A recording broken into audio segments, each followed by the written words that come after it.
This is Audible.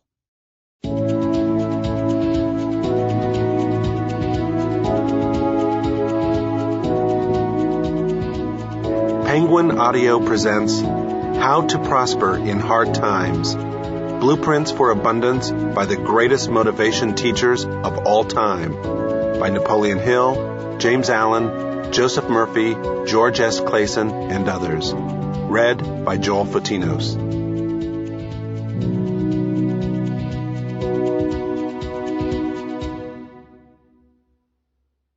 The Optimist's Creed by Christian Larson.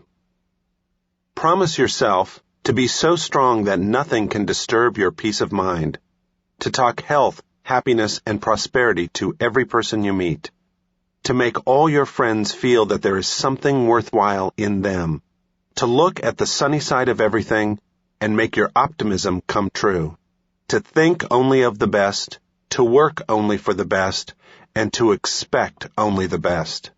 To be just as enthusiastic about the success of others as you are about your own. To forget the mistakes of the past and press on to the greater achievements of the future. To wear a cheerful expression at all time and give a smile to every living creature you meet. To give so much time to improving yourself that you have no time to criticize others. To be too large for worry, too noble for anger, too strong for fear, and too happy to permit the presence of trouble. To think well of yourself, and to proclaim this fact to the world, not in loud word, but in great deeds. To live in the faith that the whole world is on your side, so long as you are true to the best that is in you. How to Attract Money by Joseph Murphy. Your right to be rich. It is your right to be rich. You are here to lead the abundant life and be happy, radiant, and free. You should, therefore, have all the money you need to lead a full, happy, prosperous life. There is no virtue in poverty. The latter is a mental disease, and it should be abolished from the face of the earth. You are here to grow, expand, and unfold spiritually, mentally, and materially. You have the inalienable right to fully develop and express yourself along all lines. You should surround yourself with beauty and luxury. Why be satisfied with just enough to go around when you can enjoy the riches of the infinite? In this audiobook, you will learn to make friends with money, and you will always have a surplus. Your desire to be rich is a desire for a fuller, happier, more wonderful life. It is a cosmic urge. It is good and very good. Begin to see money in its true significance as a symbol of exchange. It means to you freedom from want, beauty, luxury, abundance, and refinement. As you listen to this chapter, you are probably saying, I want more money. I am worthy of a higher salary than I am receiving. I believe most people are inadequately compensated. One of the causes many people do not have more money is that they are silently or openly condemning it. They refer to money as filthy lucre, or love of money is the root of all evil, etc. Another reason they do not prosper is that they have a sneaky subconscious feeling there is some virtue in poverty. This subconscious pattern may be due to early childhood training, superstition, or it could be based on a false interpretation of the scriptures. There is no virtue in poverty. It is a disease like any other mental disease. If you were physically ill, you would think there was something wrong with you. You would seek help or do something about the condition at once. Likewise, if you do not have money constantly circulating in your life, there is something radically wrong with you. Money is only a symbol. It has taken many forms as a medium of exchange down through the centuries, such as salt, beads, and trinkets of various kinds. In early times, man's wealth was determined by the number of sheep or oxen he had. It is much more convenient to write a check than to carry some sheep around with you to pay your bills. God does not want you to live in a hovel or go hungry. God wants you to be happy, prosperous, and successful. God is always successful in all his undertakings, whether he makes a star or a cosmos. You may wish to take a trip around the world, study art in foreign countries, go to college, or send your children to a superior school. You certainly wish to bring your children up in lovely surroundings so that they might learn to appreciate beauty, order, symmetry, and proportion. You were born to succeed, to win, to conquer all difficulties, and have all your faculties fully developed. If there is financial lack in your life, do something about it. Get away immediately from all superstitious beliefs about money. Do not ever regard money as evil or filthy. If you do, you cause it to take wings and fly away from you. Remember that you lose what you condemn. Suppose, for example, you found gold, silver, lead, copper, or iron in the ground. Would you pronounce these things evil? God pronounced all things good. The evil comes from man's darkened understanding, from his unillumined mind, from his false interpretation of life, and his misuse of divine power. Uranium, lead, or some other metal could have been used as a medium of exchange. We use paper bills, checks, etc. Surely the piece of paper is not evil, neither is the check. Physicists and scientists know today that the only difference between one metal and another is the number and rate of motion of the electrons revolving around a central nucleus. They are now changing one metal into another through a bombardment of the atoms in the powerful cyclotron.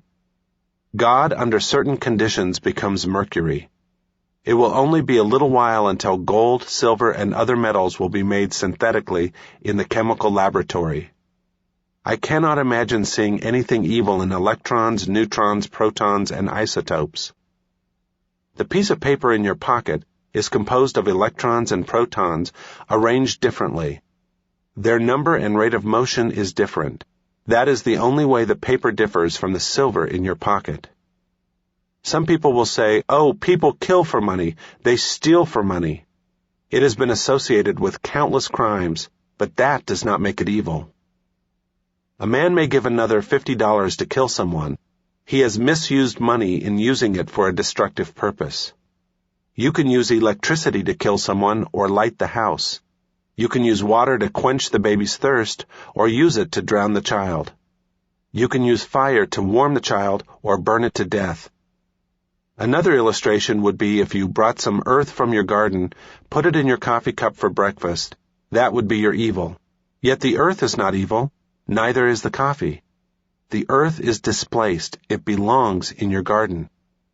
Similarly, if a needle were stuck in your thumb, it would be your evil. The needle or pin belongs in the pin cushion, not in your thumb. We know the forces or the elements of nature are not evil. It depends on our use of them whether they bless or hurt us. A man said to me one time, "I am broke. I do not like money. It is the root of all evil." Love of money to the exclusion of everything else will cause you to become lopsided and unbalanced. You are here to use your power or authority wisely. Some men crave power. Others crave money. If you set your heart on money and say, "That is all I want. I'm going to give all my attention to amassing money. Nothing else matters." You can get money and attain a fortune, but you have forgotten that you are here to lead a balanced life. Man does not live by bread alone. For example, if you belong to some cult or religious group and become fanatical about it, excluding yourself from your friends, society, and social activities, you will become unbalanced, inhibited, and frustrated. Nature insists on a balance. If all your time is devoted to external things and possessions, you will find yourself hungry for peace of mind, harmony, love, joy, or perfect health. You will find you cannot buy anything that is real. You can amass a fortune or have millions of dollars. This is not evil or bad. Love of money to the exclusion of everything else results in frustration, disappointment, and disillusionment. In that sense, it is the root of your evil. By making money your sole aim, you simply made a wrong choice. You thought that was all you wanted, but you found after all your efforts that it was not only the money you needed. What you really desired was true place, peace of mind, and abundance. You could have millions if you wanted them, and still have peace of mind, harmony, perfect health, and divine expression. Everyone wants enough money and not just enough to go around. He wants abundance and to spare. He should have it. The urges, desires, and impulses we have for food, clothing, homes, better means of transportation, expression, procreation, and abundance are all God-given, divine, and good. But we may misdirect these impulses, desires, and urges, resulting in evil or negative experiences in our lives. Man does not have an evil nature. There is no evil nature in you. It is God, the universal wisdom or life seeking expression through you. For example, a boy wants to go to college, but he does not have enough money. He sees other boys in the neighborhood going off to college and the university. His desire increases. He says to himself, I want an education too. Such a youth may steal and embezzle money for the purpose of going to college. The desire to go to college was basically and fundamentally good. He misdirected that desire or urge by violating the laws of society, the cosmic law of harmony, or the golden rule. Then he finds himself in trouble. However, if this boy knew the laws of mind and his unqualified capacity through the use of the spiritual power to go to college, he would be free and not in jail. Who put him in jail? He placed himself there. The policeman who locked him up in prison was an instrument of the man-made laws which he violated. He first imprisoned himself in his mind by stealing and hurting others. Fear and a guilt consciousness followed. This is the prison of the mind, followed by the prison walls made of bricks and stones. Money is a symbol of God's opulence, beauty, refinement, and abundance, and it should be used wisely, judiciously, and constructively to bless humanity in countless ways. It is merely a symbol of the economic health of the nation. When your blood is circulating freely, you are healthy. When money is circulating freely in your life, you are economically healthy. When people begin to hoard money, to put it away in tin boxes, and become charged with fear, there is economic illness. The crash of 1929 was a psychological panic. It was fear seizing the minds of people everywhere. It was a sort of negative hypnotic spell. You are living in a subjective and objective world. You must not neglect the spiritual food such as peace of mind, love, beauty, harmony, joy, and laughter. Knowledge of the spiritual power is the means to the royal road to riches of all kinds, whether your desire is spiritual, mental, or material. The student of the laws of mind, or the student of the spiritual principle, believes and knows absolutely that regardless of the economic situation, stock market fluctuation, depression, strikes, war, other conditions or circumstances, he will always be amply supplied regardless of what form money may take. The reason for this is he abides in the consciousness of wealth. The student has convinced himself in his mind that wealth is forever flowing freely in his life, and that there is always a divine surplus. Should there be a war tomorrow and all the student's present holdings become valueless, as the German marks did after the First World War, he would still attract wealth and be cared for regardless of the form the new currency took. Wealth is a state of consciousness. It is a mind conditioned to divine supply forever flowing. The scientific thinker looks at money or wealth like the tide. It goes out, but it always comes back. The tides never fail. Neither will man supply when he trusts the tireless, changeless, immortal presence, which is omnipresent and flows ceaselessly. The man who knows the workings of the subconscious mind is never, therefore, worried about the economic situation, stock market panics, devaluation, or inflation of currency, since he abides in the consciousness of God's eternal supply. Such a man is always supplied and watched over by an overshadowing presence. Behold the birds of the air, for they sow not, neither do they reap, yet your heavenly Father feedeth them. Are you not much better than they? As you consciously commune with the divine presence, claiming and knowing that it leads and guides you in all your ways, that it is a lamp unto your feet and a light on your path, you will be divinely prospered and sustained beyond your wildest dreams. Here is a simple way for you to impress your subconscious mind with the idea of constant supply or wealth. Quiet the wheels of your mind. Relax. Let go. Immobilize the attention. Get into a sleepy, drowsy, meditative state of mind. This reduces effort to the minimum. Then, in a quiet, relaxed, passive way, reflect on the following simple truths. Ask yourself, where do ideas come from? Where does wealth come from? Where did you come from? Where did your brain and your mind come from? You will be led back to the one source. You find yourself on a spiritual working basis now. It will no longer insult your intelligence to realize that wealth is a state of mind. Take this little phrase, repeat it slowly 4 or 5 minutes, 3 or 4 times a day, quietly to yourself, particularly before you go to sleep. Money is forever circulating freely in my life, and there is always a divine surplus. As you do this regularly and systematically, the idea of wealth will be conveyed to your deeper mind, and you will develop a wealth consciousness. Idle mechanical repetition will not succeed in building the consciousness of wealth. Begin to feel the truth of what you affirm. You know what you are doing and why you are doing it. You know your deeper self is responsive to what you consciously accept as true.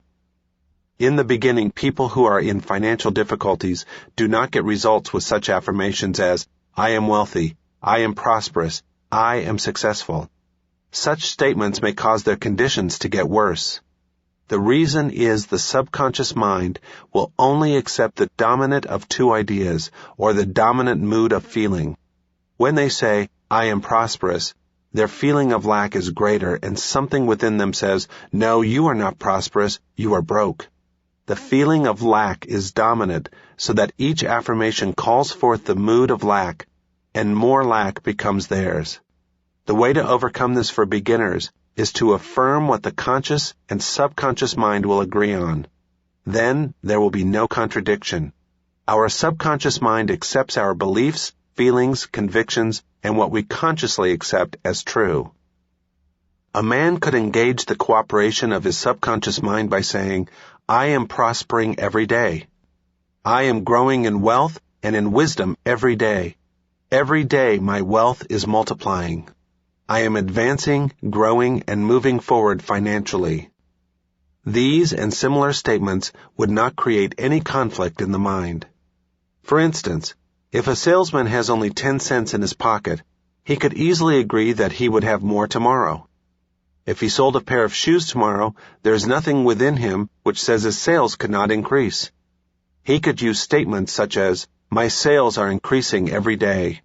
I am advancing and moving forward. He would find that these would sound psychologically acceptable to his mind and produce desirable fruit.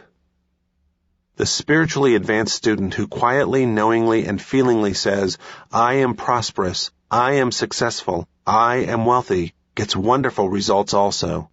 Why would this be true? When they think, feel, or say, I am prosperous, they mean God is all supply or infinite riches, and what is true of God is true of them. When they say, I am wealthy, they know God is infinite supply, the inexhaustible treasure house, and what is true of God is therefore true of them, for God is within them. Many men get wonderful results by dwelling on 3 abstract ideas, such as health, wealth, and success. Health is a divine reality or quality of God. Wealth is of God. It is eternal and endless. Success is of God. God is always successful in all his undertakings. The way they produce remarkable results is to stand before a mirror as they shave and repeat for 5 or 10 minutes, health, wealth, and success. They do not say, I am healthy or I am successful. They create no opposition in their minds. They are quiet and relaxed. Thus, the mind is receptive and passive. Then they repeat these words. Amazing results follow. All they are doing is identifying with truths that are eternal, changeless, and timeless. You can develop a wealth consciousness. Put the principles enunciated and elaborated on in this audio book to practice, and your desert will rejoice and blossom as the rose. I worked with a young boy in Australia many years ago who wanted to become a physician and surgeon, but he had no money, nor had he graduated from high school. For expenses, he used to clean out doctors' offices, wash windows, and do odd repair jobs. He told me that every night as he went to sleep, he used to see a diploma on a wall with his name in big, bold letters. He used to clean and shine the diplomas in the medical building where he worked. It was not hard for him to engrave the diploma in his mind and develop it there. I do not know how long he continued this imagining, but it must have been for some months. Results followed as he persisted. One of the doctors took a great liking to this young boy, and after training him in the art of sterilizing instruments, giving hypodermic injections, and other miscellaneous first aid work, he became a technical assistant in his office. The doctor sent him to high school and also to college at his expense. Today, this man is a prominent doctor in Montreal, Canada. He had a dream, a clear image in his mind. His wealth was in his mind. Wealth is your idea, desire, talent, urge for service, capacity to give to mankind, your ability for usefulness to society, and your love for humanity in general. This young boy operated a great law unconsciously. Troward says, "Having seen the end, you have willed the means to the realization of the end." The end in this boy's case was to be a physician. To imagine, see, and feel the reality of being a doctor now, to live with that idea, sustain it, nourish it, and to love it until through his imagination it penetrated the layers of the subconscious, becoming a conviction, paved the way to the fulfillment of his dreams. He could have said, "I have no education. I do not know the right people. I am too old to go to school now. I have no money. It would take years, and I'm not intelligent." He would then be beaten before he started. His wealth was in his use of the spiritual power within him which responded to his thought. The means or the way in which our prayer is answered is always hidden from us, except that occasionally we may intuitively perceive a part of the process. My ways are past finding out. The ways are not known. The only thing man has to do is to imagine and accept the end in his mind and leave its unfoldment to the subjective wisdom within. Oftentimes the question is asked, what should I do after meditating on the end and accepting my desire in consciousness? The answer is simple. You will be compelled to do whatever is necessary for the unfoldment of your ideal. The law of the subconscious is compulsion. The law of life is action and reaction. What we do is the automatic response to our inner movements of the mind, inner feeling, and conviction. A few months ago, as I went to sleep, I imagined I was reading one of my most popular books, Magic of Faith, in French. I began to realize and imagine this book going into all French-speaking nations. For several weeks I did this every night, falling asleep with the imaginary French edition of Magic of Faith in my hands. Just before Christmas 1954, I received a letter from a leading publisher in Paris, France, enclosing a contract drawn up, asking me to sign it, giving him permission to publish and promote abroad to all French-speaking countries the French edition of Magic of Faith. You might ask me what did I do about the publishing of this book after prayer? I would have to say nothing. The subjective wisdom took over and brought it to pass in its own way, which was a far better way than any method I could consciously desire. All of our external movements, motions, and actions follow the inner movements of the mind. Inner action precedes all outer action. Whatever steps you take physically, or what you seem to do objectively, will all be part of a pattern which you were compelled to fulfill. Accepting the end wills the means to the realization of the end. Believe that you have it now, and you shall receive it. We must cease denying our good. Realize that the only thing that keeps us from the riches that lie all around us is our mental attitude, or the way we look at God, life, and the world in general. Know, believe, and act on the positive assumption that there is no reason why you cannot have, be, and do whatever you wish to accomplish through the great laws of God. Your knowledge of how your mind works is your Savior and Redeemer. Thought and feeling are your destiny. You possess everything by right of consciousness. The consciousness of health produces health. The consciousness of wealth produces wealth. The world seems to deny or oppose what you pray for. Your senses sometimes mock and laugh at you. If you say to your friend you are opening up a new business for yourself, he may proceed to give you all the reasons why you are bound to fail. If you are susceptible to his hypnotic spell, he may instill fear of failure in your mind. As you become aware of the spiritual power which is one and indivisible and responds to your thought, you will reject the darkness and ignorance of the world and know that you possess all the equipment, power, and knowledge to succeed. To walk on the royal road to riches, you must not place obstacles and impediments on the pathway of others. Neither must you be jealous or envious of others. Actually, when you entertain these negative states of mind, you are hurting and injuring yourself because you are thinking and feeling it. The suggestion, as Quimby said, you give to another, you are giving to yourself. This is the reason that the law of the Golden Rule is a cosmic divine law. I'm sure you have heard men say, that fellow has a racket, he's a racketeer, he is getting money dishonestly, he is a faker, I knew him when he had nothing, he is crooked, a thief, and a swindler. If you analyze the man who talks like that, he is usually in want or suffering from some financial or physical illness. Perhaps his former college friends went up the ladder of success and excelled him. Now he is bitter and envious of their progress. In many instances, this is the cause of his downfall. Thinking negatively of these classmates and condemning their wealth causes the wealth and prosperity he is praying for to vanish and flee away. He is condemning the things he is praying for. He is praying two ways.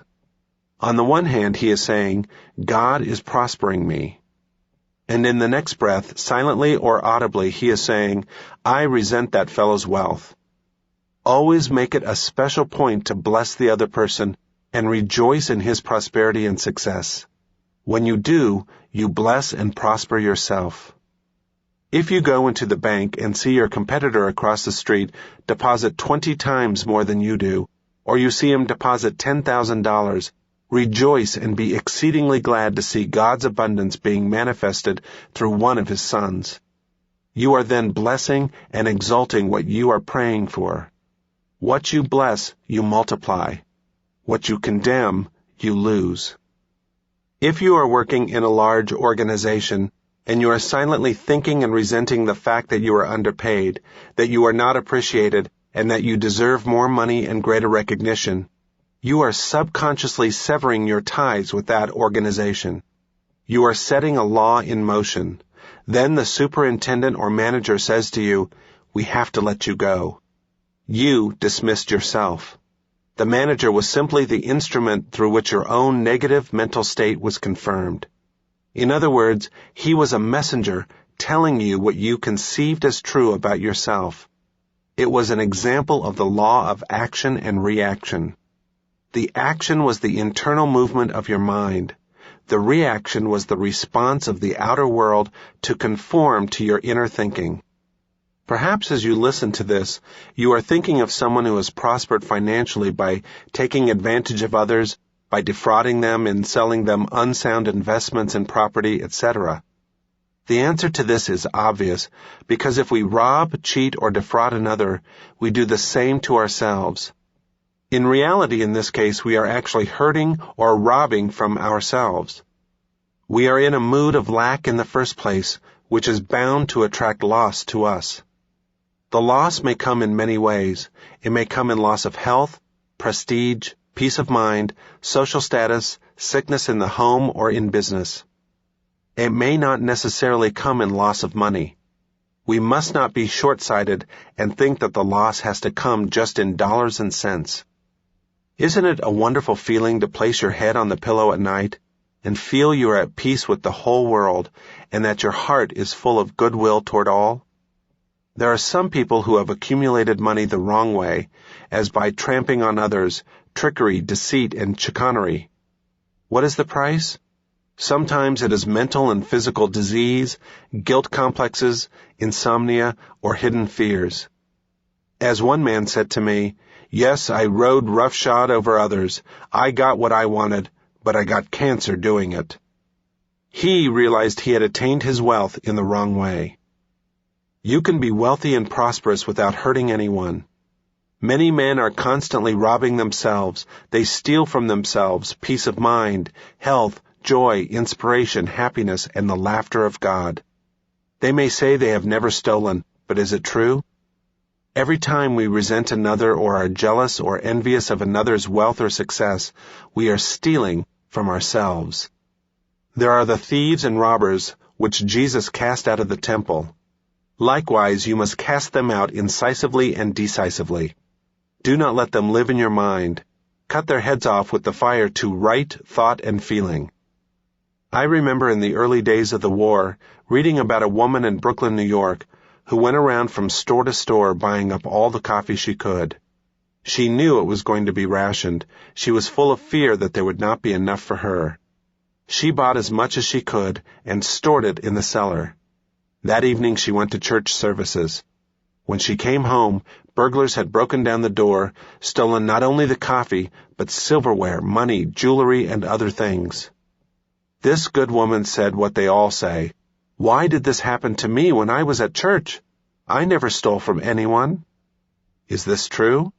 Was she not in the consciousness of lack and fear when she began to hoard supplies of coffee? Her mood and fear of lack was sufficient to bring about loss in her home and possessions. She did not have to put her hand on the cash register or rob a bank. Her fear of lack produced lack. This is the reason that many people, who are what society calls good citizens, suffer loss. They are good in the worldly sense, i.e., they pay their taxes, they obey the laws, vote regularly, and are generous to charities, but they are resentful of others' possessions, their wealth or social position. If they would like to take money when no one was looking, such an attitude is definitely and positively a state of lack, and may cause the person who indulges in such mental state to attract charlatans or knaves who may swindle or cheat them in some business transaction. Before the outer thief robs us, we have first robbed ourselves. There must be an inner thief before the outer one appears. A man can have a guilt complex and be accusing himself constantly. I knew such a man. He was very honest as a teller in a bank. He never stole any money, but he had an illicit romance. He was supporting another woman and denying his family. He lived in fear that he would be discovered. A deep sense of guilt resulted. Fear follows guilt. Fear causes a contraction of the muscles and mucous membranes. Acute sinusitis developed. Medication only gave him temporary relief.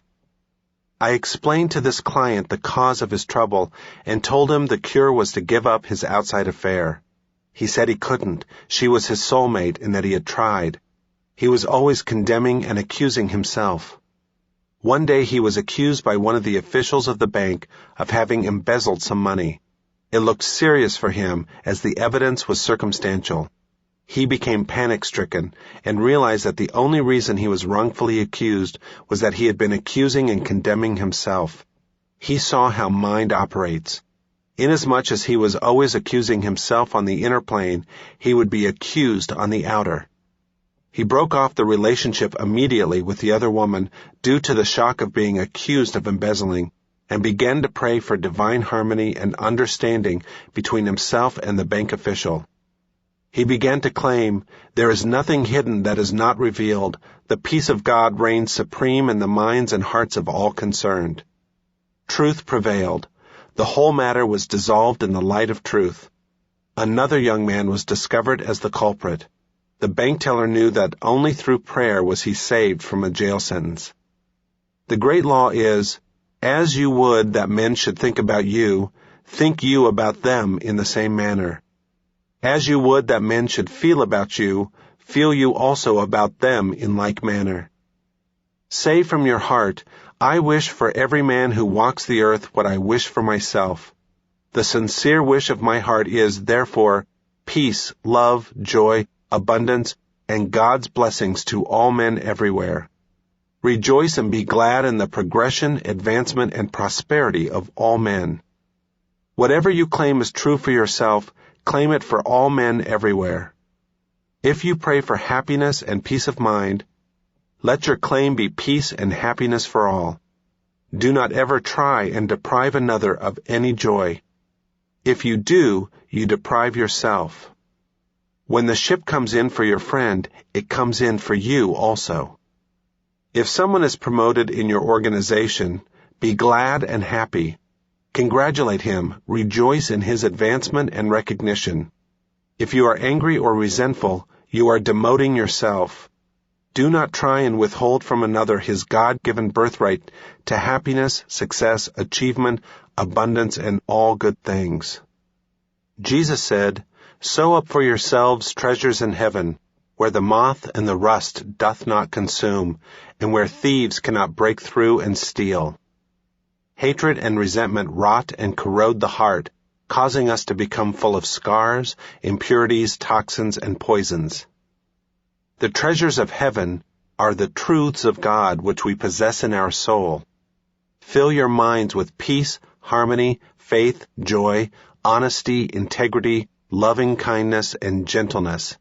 Then you will be sowing for yourself treasures in the heavens of your own mind. If you are seeking wisdom regarding investments, or if you're worried about your stocks or bonds, quietly claim, "Infinite intelligence governs and watches over all my financial transactions, and whatsoever I do shall prosper." Do this frequently, and you will find that your investments will be wise. Moreover, you will be protected from loss, as you will be prompted to sell your securities or holdings before any loss accrues to you. Let the following prayer be used daily by you regarding your home, business, and possessions. The overshadowing presence, which guides the planets on their course and causes the sun to shine, watches over all my possessions, home, business, and all things that are mine. God is my fortress and vault. All my possessions are secure in God. It is wonderful. By reminding yourself daily of this great truth, and by observing the laws of love, you will always be guided, watched over, and prospered in all your ways. You will never suffer from loss, for you have chosen the Most High as your counselor and guide. The envelope of God's love surrounds, enfolds, and encompasses you at all times. You rest in the everlasting arms of God. All of us should seek an inner guidance for our problems. If you have a financial problem, repeat this before you retire at night. "Now I shall sleep in peace. I have turned this matter over to the God wisdom within. It knows only the answer. As the sun rises in the morning, so will my answer be resurrected. I know the sunrise never fails." Then go off to sleep. Do not fret, fuss, or fume over a problem. Night brings counsel. Sleep on it. Your intellect cannot solve all your problems. Pray for the light that is to come. Remember the dawn always comes, then the shadows flee away. Let your sleep every night be a contented bliss. You are not a victim of circumstances except you believe you are. You can rise and overcome any circumstance or condition. You will have different experiences as you stand on the rock of spiritual truth, steadfast and faithful to your deeper purposes and desires. In large stores, the management employs store detectives to prevent people from stealing. They catch a number every day trying to get something for nothing. All such people are living in the consciousness of lack and limitation, and are stealing from themselves, attracting at the same time all manner of loss. These people lack faith in God and the understanding of how their minds work. If they would pray for true place, divine expression, and supply, they would find work. Then by honesty, integrity, and perseverance, they would become a credit to themselves and society at large. Jesus said, "For ye have the poor always with you, but me ye have not always." The poor states of consciousness are always with us in this sense, that no matter how much wealth you now have, there is something you want with all your heart. It may be a problem of health. Perhaps a son or daughter needs guidance, or harmony is lacking in the home. At that moment, you are poor. We could not know what abundance was except we were conscious of lack. I have chosen 12, and one of you is a devil. Whether it be the King of England or the boy in the slums, we are all born into limitation and into the race belief. It is through these limitations we grow. We could never discover the inner power except through problems and difficulties. These are our poor states which prod us in seeking the solution. We could not know what joy was except we could shed a tear of sorrow. We must be aware of poverty to seek liberation and freedom and ascend into God's opulence. The poor states, such as fear, ignorance, worry, lack, and pain, are not bad when they cause you to seek the opposite. When you get into trouble and get kicked around from pillar to post, when you ask negative, heart-rending questions, such as, why are all these things happening to me? Why does there seem to be a jinx following me? Light will come into your mind. Through your suffering pain or misery, you will discover the truth which sets you free. Sweet are the uses of adversity, like a toad ugly and venomous, yet wears a precious jewel on its head. Through dissatisfaction, we are led to satisfaction. All those studying the laws of life have been dissatisfied with something. They have had some problem or difficulty which they could not solve, or they were not satisfied with the man-made answers to life's riddles. They have found their answer in the God presence within themselves, the pearl of great price, the precious jewel. The Bible says, I sought the Lord and I found him, and he delivered me from all my fears. When you realize your ambition or desire, you will be satisfied for only a period of brief time, then the urge to expand will come again. This is life seeking to express itself at higher levels through you. When one desire is satisfied, another comes, etc., to infinity. You are here to grow. Life is progression, it is not static. You are here to go from glory to glory.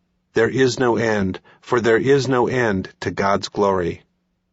We are all poor in the sense we are forever seeking more light, wisdom, happiness, and greater joy out of life. God is infinite, and never in eternity could you exhaust the glory, beauty, and wisdom which is within. This is how wonderful you are. In the absolute state, all things are finished, but in the relative world, we must awaken to that glory which was ours before the world was. No matter how wise you are seeking more wisdom, so you are still poor. No matter how intelligent you are in the field of mathematics, physics, or astronomy, you are only scratching the surface. You are still poor. The journey is ever onward, upward, and Godward. It is really an awakening process whereby you realize creation is finished. When you know God does not have to learn, grow, expand, or unfold, you begin to gradually awaken from the dream of limitation and become alive in God. As the scales of fear, ignorance, race belief, and mass hypnosis fall from your eyes, you begin to see as God sees. The blind spots are removed. Then you begin to see the world as God made it, for we begin to see it through God's eyes. Now you say, Behold, the kingdom of heaven is at hand. Feed the poor within you, clothe the naked ideas, and give them form by believing in the reality of the idea, trusting the great fabricator within to clothe it in form and objectify it. Now your word, idea, shall become flesh or take form. When you are hungry, poor states, you seek food. When worried, you seek peace. When you are sick, you seek health. When you are weak, you seek strength. Your desire for prosperity is the voice of God in you, telling you that abundance is yours.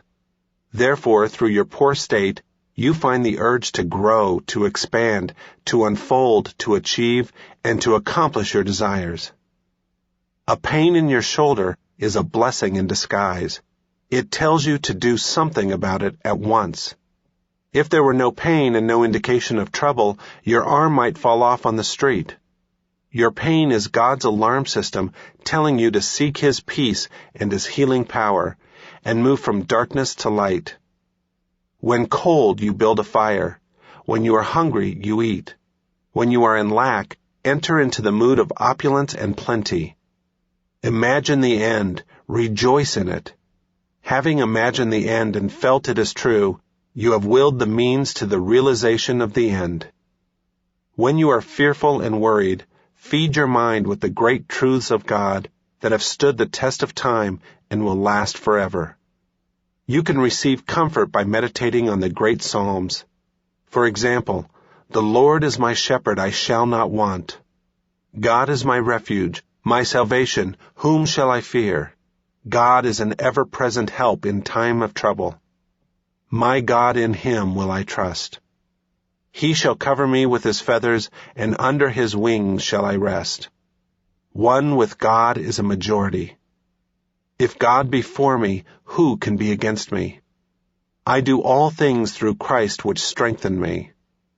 Let the healing vibrations of these truths flood your mind and heart. Then you will crowd out of your mind all your fears, doubts, and worries through this meditative process. Imbibe another great spiritual truth. A merry heart maketh a cheerful countenance. A merry heart hath a continual feast. A merry heart doeth good like a medicine. A broken spirit drieth the bones. Therefore I put thee in remembrance, that thou stir up the gift of God within thee. Begin now to stir up the gift of God by completely rejecting the evidence of senses, the tyranny and despotism of the race mind, and give complete recognition to the spiritual power within you as the only cause, the only power, and the only presence. Know that it is a responsive and beneficent power. Draw nigh unto it, and it will draw nigh unto you. Turn to it devotedly with assurance, trust, and love. It will respond to you as love, peace, guidance, and prosperity. It will be your comforter, guide, counselor, and your heavenly Father. You will then say, "God is love. I have found Him, and He truly has delivered me from all my fears." Furthermore, you will find yourself in green pastures where abundance and all of God's riches flow freely through you. Say to yourself freely and joyously during the day, "I walk in the consciousness of the presence of God all day long. His fullness flows through me at all times, filling up all the empty vessels in my life." When you are filled full of the feeling of being what you long to be, your prayer is answered. Are all the vessels full in your life? Look under health, wealth, love, and expression. Are you fully satisfied on all levels? Is there something lacking in one of these four? All that you seek, no matter what it is, comes under one of these classifications. If you say, "All I want is truth or wisdom," you are expressing the desire of all men everywhere. That is what everyone wants, even though he or she may word it differently. Truth or wisdom is the overall desire of every man. This comes under the classification of expression. You wish to express more and more of God here and now. Through your lack, limitation, and problems, you grow in God's light and you discover yourself. There is no other way whereby you could discover yourself. If you could not use your powers two ways, you would never discover yourself, neither would you ever deduce a law governing you. If you were compelled to be good or compelled to love, that would not be love. You would then be an automaton. You have freedom to love because you can give it or retain it. If compelled to love, there is no love. Aren't you flattered when some woman tells you she loves you and wants you? She has chosen you from all the men in the world. She does not have to love you. If she were forced to love you, you would not be flattered or happy about it. You have freedom to be a murderer or a holy man. This is the reason we praise such men as Lincoln and others. They decided to choose the good. We praise them for their choice. If we believe that circumstances, conditions, events, age, race, religious training, or early environment can preclude the possibility of our attaining a happy, prosperous life, we are thieves and robbers. All that is necessary to express happiness and prosperity is to feel happy and prosperous. The feeling of wealth produces wealth. States of consciousness manifest themselves. This is why it is said, "All that ever came before me," feeling, "are thieves and robbers." Feeling is the law, and the law is the feeling. Your desire for prosperity is really the promise of God saying that His riches are yours. Accept this promise without any mental reservation. Quimby likened prayer to that of a lawyer pleading the case before the judge. This teacher of the laws of mind said he could prove the defendant was not guilty as charged, but that the person was a victim of lies and false beliefs. You are the judge. You render your own verdict, then you are set free. The negative thoughts of lack, poverty, and failure are all false. They are all lies. There is nothing to back them up. You know there is only one spiritual power, one primal cause, and you, therefore, cease giving power to conditions, circumstances, and opinions of men. Give all power to the spiritual power within you, knowing that it will respond to your thought of abundance and prosperity. Recognizing the supremacy of the Spirit within and the power of your own thought or mental image is the way to opulence, freedom, and constant supply. Accept the abundant life in your own mind. Your mental acceptance and expectancy of wealth has its own mathematics and mechanics of expression. As you enter into the mood of opulence, all things necessary for the abundant life will come to pass. You are now the judge, arriving at a decision in the courthouse of your mind. You have, like Quimby produced, indisputable evidence showing how the laws of your mind work, and you are now free from fear. You have executed and chopped the heads off all the fear and superstitious thoughts in your mind. Fear is the signal for action. It is not really bad. It tells you to move to the opposite, which is faith in God and all positive values. Let this be your daily prayer. Write it in your heart. God is the source of my supply. That supply is my supply now. His riches flow to me freely, copiously, and abundantly. I am forever conscious of my true worth. I give of my talents freely, and I am wonderfully, divinely compensated. Thank you, Father. The Road to Riches. Riches are of the mind. Let us suppose for a moment that a physician's diploma was stolen together with his office equipment. I am sure you would agree that his wealth was in his mind. He could still carry on, diagnose disease, prescribe, operate, and lecture on materia medica. Only his symbols were stolen. He could always get additional supplies. His riches were in his mental capacity, knowledge to help others, and his ability to contribute to humanity in general. You will always be wealthy when you have an intense desire to contribute to the good of mankind. Your urge for service, i.e., to give of your talents to the world, will always find a response in the heart of the universe. I knew a man in New York during the financial crisis of 1929 who lost everything he had, including his home and all his life's savings. I met him after a lecture which I had given at one of the hotels in the city. This is what he said: "I lost everything. I made $1 million in 4 years. I will make it again. All I have lost is a symbol. I can again attract the symbol of wealth in the same way as honey attracts flies." I followed the career of this man for several years to discover the key to his success. The key may seem strange to you, yet it is a very old one. The name he gave the key was, "Change water into wine." He read this passage in the Bible, and he knew it was the answer to perfect health, happiness, peace of mind, and prosperity. Wine in the Bible always means the realization of your desires, urges, plans, dreams, propositions of your desires, etc. In other words, it is the things you wish to accomplish, achieve, and bring forth. Water in the Bible usually refers to your mind or consciousness. Water takes the shape of any vessel into which it is poured. Likewise, whatever you feel and believe as true will become manifest in your world. Thus, you are always changing water into wine. The Bible was written by illumined men. It teaches practical everyday psychology and a way of life.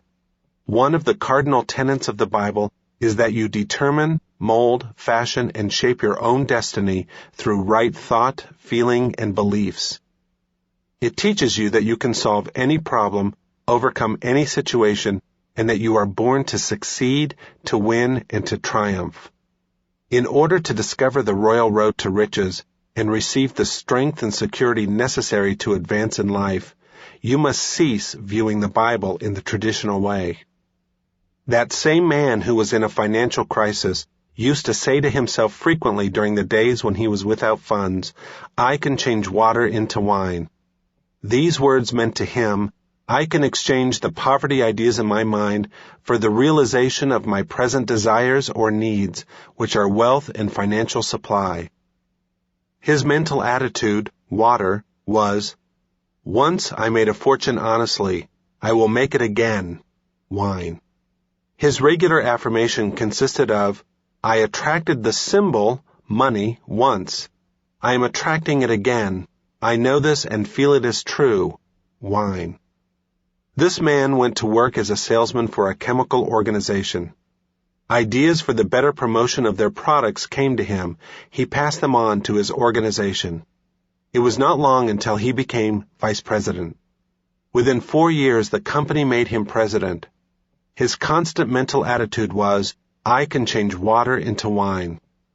Look upon the story in John of changing water into wine in a figurative way, and say to yourself, as this chemical salesman did, I can make the invisible ideas, urges, dreams, and desires of mind visible, because I have discovered a simple, universal law of mind. The law he demonstrated is the law of action and reaction. It means your external world, body, circumstances, environment, and financial status are always a perfect reflection of your inner thinking, beliefs, feelings, and convictions. This being true, you can now change your inner pattern of thought by dwelling on the idea of success, wealth, and peace of mind. As you busy your mind with these latter concepts, these ideas will gradually seep into your mentality like seeds planted in the ground. As all seeds, thoughts, and ideas grow after their kind, so will your habitual thinking and feeling manifest in prosperity, success, and peace of mind. Wise thought, action, is followed by right action, reaction. You can acquire riches when you become aware of the fact that prayer is a marriage feast. The feast is a psychological one. You meditate, mentally eat of, on your good or your desire until you become one with it. I will now cite a case history from my files relating how a young girl performed her first miracle in transforming water into wine. She operated a very beautiful hair salon. Her mother became ill, and she had to devote considerable time at home, neglecting her business. During her absence, 2 of her assistants embezzled funds. She was forced into bankruptcy, losing her home and finding herself deeply in debt. She was unable to pay hospital bills for her mother, and she was now unemployed. I explained to this woman the magic formula of changing water into wine. Again, we made it clear to her that wine means answered prayer or the objectification of her ideal. She was quarreling with the outside world. She said, look at the facts. I have lost everything. It is a cruel world. I cannot pay my bills. I do not pray, for I have lost hope. She was so absorbed and engrossed in the material world that she was completely oblivious to the internal cause of her situation. As we talked, she began to understand that she had to resolve the quarrel in her mind. No matter what your desire or your ideal is as you listen to this book, you will also find some thought or idea in your mind opposed to it. For example, your desire may be for health. Perhaps there are several thoughts such as these in your mind simultaneously. I can't be healed. I have tried, but it's no use. It's getting worse. I don't know enough about spiritual mind healing. As you study yourself, don't you have a tug of war in your mind? Like this girl, you find environment and external affairs challenging your desire of expression, wealth, and peace of mind. True prayer is a mental marriage feast, and it teaches us all how to resolve the mental conflict. In prayer, you write what you believe in your own mind. Emerson said, "A man is what he thinks all day long. By your habitual thinking, you make your own mental laws of belief. By repeating a certain train of thought, you establish definite opinions and beliefs in the deeper mind, called the subconscious. Then such mental acceptances, beliefs, and opinions direct and control all the outer actions. To understand this and begin to apply it is the first step in changing water into wine, or changing lack and limitation into abundance and opulence. The man who is unaware of his own inner spiritual powers is, therefore, subject to race beliefs, lack, and limitation." Open your Bible now and perform your first miracle as this beauty operator did. You can do it. If you merely read the Bible as a historical event, you will miss the spiritual, mental, scientific view of the laws of mind with which we are concerned in this audio book. Let us take this passage. "And the third day there was a marriage in Cana of Galilee, and the mother of Jesus was there." Galilee means your mind or consciousness. Cana means your desire. The marriage is purely mental or the subjective embodiment of your desire. This whole beautiful drama of prayer is a psychological one in which all the characters are mental states, feelings, and ideas within you. One of the meanings of Jesus is illumined reason. The mother of Jesus means the feeling, moods, or emotions which possess us. In both, Jesus was called and his disciples to the marriage. Your disciples are your inner powers and faculties enabling you to realize your desires. And when they wanted wine, the mother of Jesus saith unto him, They have no wine. Wine, as we have stated, represents the answered prayer or the manifestation of your desire and ideals in life. You can now see this is an everyday drama taking place in your own life. When you wish to accomplish something as this girl did, namely finding work, supply, and a way out of your problem, suggestions of lack come to you such as, "There is no hope, all is lost, I can't accomplish it, it is hopeless." This is the voice from the outside world saying to you, "They have no wine," or "Look at the facts." This is your feeling of lack, limitation, or bondage speaking. How do you meet the challenge of circumstances and conditions? By now you are getting acquainted with the laws of mind, which are as follows. As I think and feel inside, so is my outside world, i.e., my body, finances, environment, social position, and all phases of my external relationship to the world and man. Your internal mental movements and imagery govern, control, and direct the external plane in your life. The Bible says, "As he thinketh in his heart, so is he." The heart is a Chaldean word meaning the subconscious mind. In other words, your thought must reach subjective levels by engaging the power of your subliminal self. Thought and feeling are your destiny. Thought, charged with feeling and interest, is always subjectified and becomes manifest in your world. Prayer is a marriage of thought and feeling, or your idea and emotion. This is what the marriage feast relates. Any idea or desire of the mind felt as true comes to pass, whether it is good, bad, or indifferent. Knowing the law now that what you imagine and feel in your mind you will express, manifest, or experience in the outside enables you to begin to discipline your mind.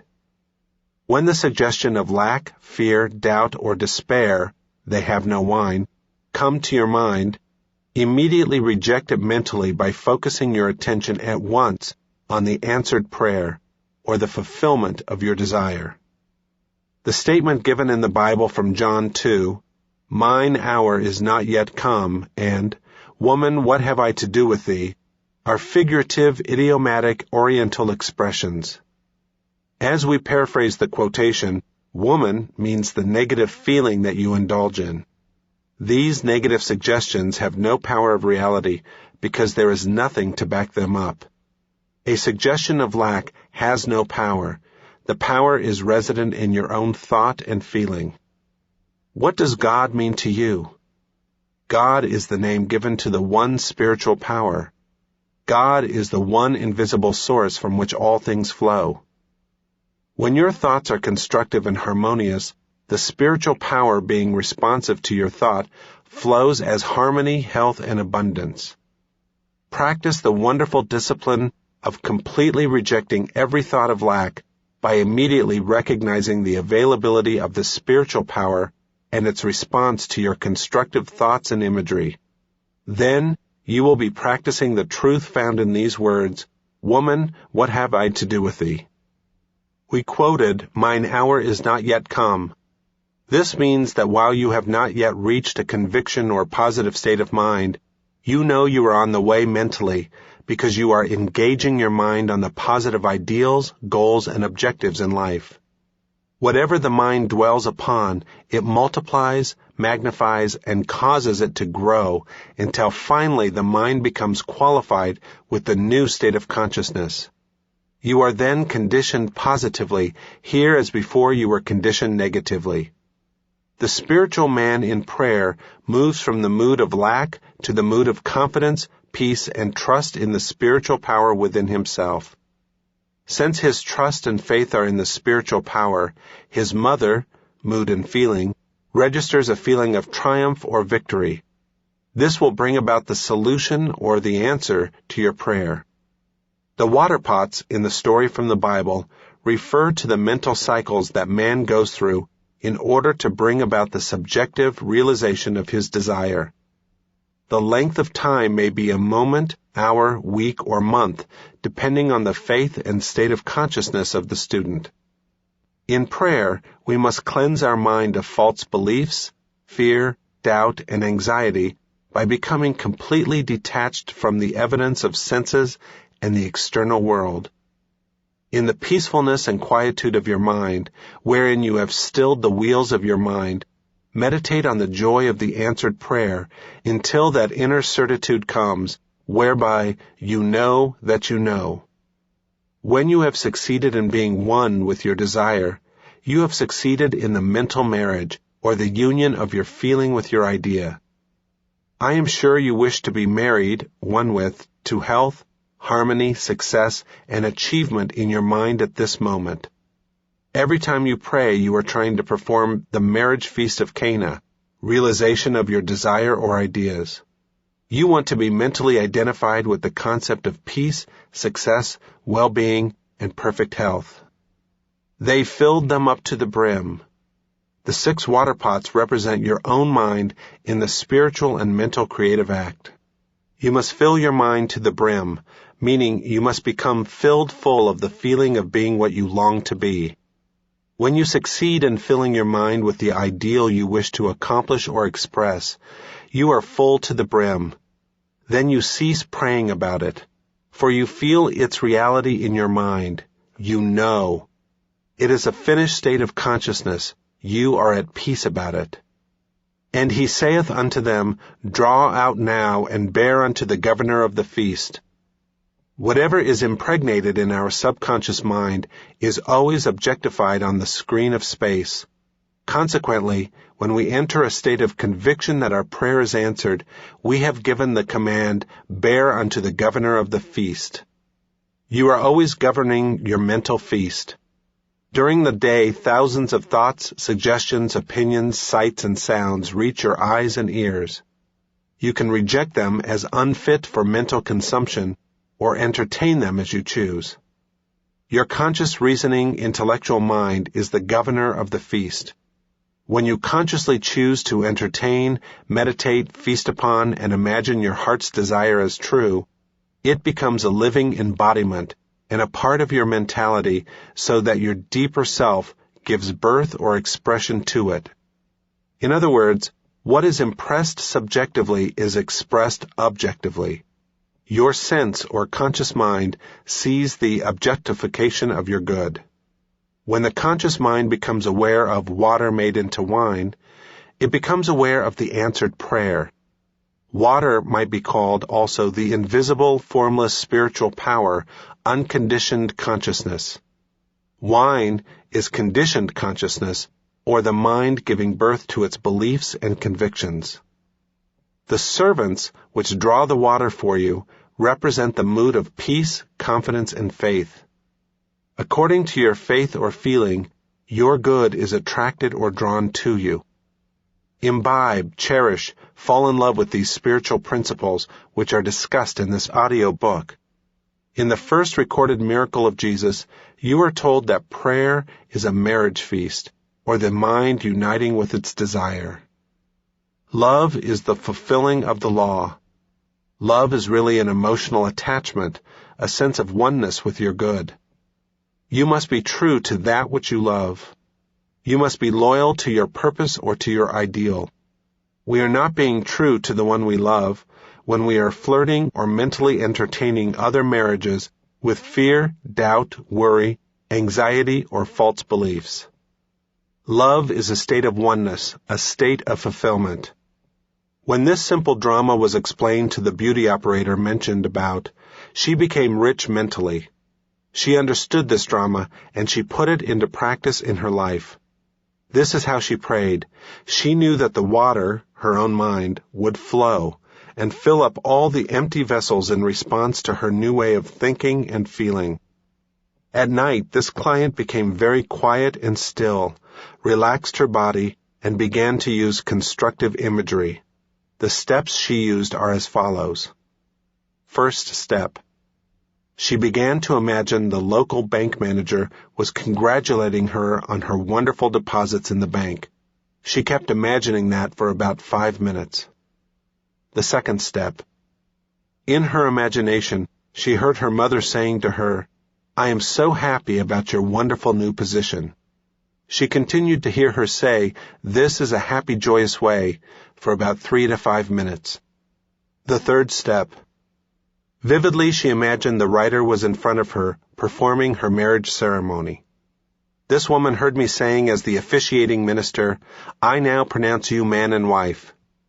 Completing this routine, she went off to sleep, feeling filled full, sensing and feeling within herself the joy of the answered prayer. Nothing happened for 3 weeks. In fact, things got much worse, but she persevered, refusing to take no for her answer.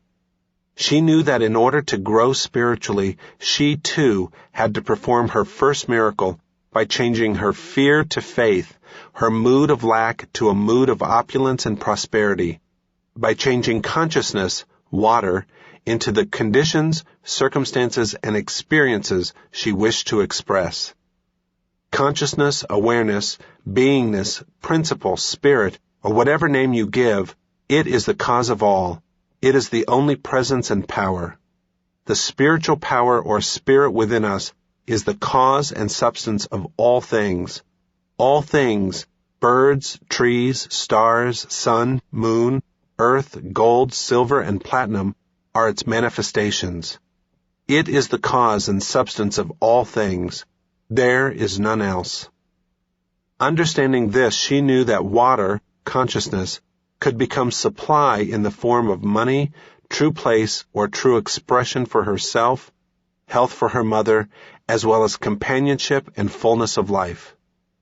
She saw this simple yet profound truth in the twinkling of an eye and said to me, "I accept my good." She knew that nothing is hidden from us. All of God is within us, waiting for our discovery and inquiry. In less than a month, this young girl got married. The writer performed the ceremony. I pronounced the words she heard me say over and over again in her meditative, relaxed state. I now pronounce you man and wife. Her husband gave her a check for $24,000 as a wedding present, as well as a trip around the world. Her new expression as a beauty operator was to beautify her home and garden, and make the desert of her mind rejoice and blossom as the rose. She changed water into wine. Water, or her consciousness, became charged or conditioned by her constant, true, happy imagery. These images, when sustained regularly, systematically, and with faith in the developing powers of the deeper mind, will come out of the darkness, subconscious mind, into light, objectified on the screen of space. There is one important rule. Do not expose this newly developed film to the shattering light of fear, doubt, despondency, and worry. Whenever worry or fear knocks at your door, immediately turn to the picture you developed in your mind and say to yourself, "A beautiful picture is being developed now in the dark house of my mind." Mentally pour on that picture your feeling of joy, faith, and understanding. You know you have operated a psychological spiritual law, for what is impressed shall be expressed. It is wonderful. The following is a sure, certain way for developing and manifesting all the material riches and supply you need all the days of your life. If you apply this formula sincerely and honestly, you should be amply rewarded on the external plane. I will illustrate this by telling you of a man who came to see me in London in desperate financial straits. He was a member of the Church of England and had studied the working of the subconscious mind to some extent. I told him to say frequently during the day, "God is the source of my supply, and all my needs are met at every moment of time and point of space." Think also of all the animal life in this world, and in all the galaxies of space which are now being taken care of by an infinite intelligence. Notice how nature is lavish, extravagant, and bountiful. Think of the fish of the sea which are all being sustained, as well as the birds of the air. He began to realize that since he was born, he had been taken care of, fed by his mother, clothed by his father, and watched over by tender, loving parents. This man got a job and was paid in a wonderful way. He reasoned that it was illogical to assume that the principle of life, which gave him life and always took care of him, would suddenly cease to respond to him. He realized that he had cut off his own supply by resenting his employer, self-condemnation, criticism of himself, and by his own sense of unworthiness. He had psychologically severed the cord which joined him to the infinite source of all things, the indwelling spirit or life principle called by some consciousness or awareness. Man is not fed like the birds. He must consciously commune with the indwelling power and presence, and receive guidance, strength, vitality, and all things necessary for the fulfillment of his needs. This is the formula which he used to change water into the wine of abundance and financial success. He realized God, or the spiritual power within him, was the cause of all. Furthermore, he realized that if he could sell himself the idea that wealth was his by divine right, he would manifest abundance of supply. The affirmation he used was, "God is the source of my supply. All my financial and other needs are met at every moment of time and point of space. There is always a divine surplus." This simple statement, repeated frequently, knowingly, and intelligently, conditioned his mind to a prosperity consciousness. All he had to do was to sell himself this positive idea in the same way a good salesman has to sell himself on the merits of his product. Such a person is convinced of the integrity of his company, the high quality of the product, the good service which it will give the customer, and the fact that the price is right, etc. I told him whenever negative thoughts came to his mind, which would happen, not to fight them, quarrel with them in any way, but simply go back to the spiritual mental formula and repeat it quietly and lovingly to himself. Negative thoughts came to him in avalanches at times in the form of a flood of negativity.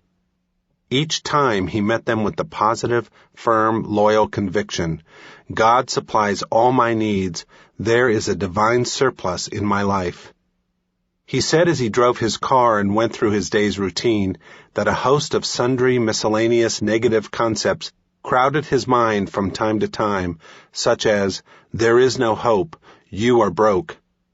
Each time such negative thoughts came, he refused their mental admission by turning to the eternal source of wealth, health, and all things which he knew to be his own spiritual awareness. Definitely and positively he claimed, God is the source of my supply, and that supply is mine now. Or, there is a divine solution. God's wealth is my wealth.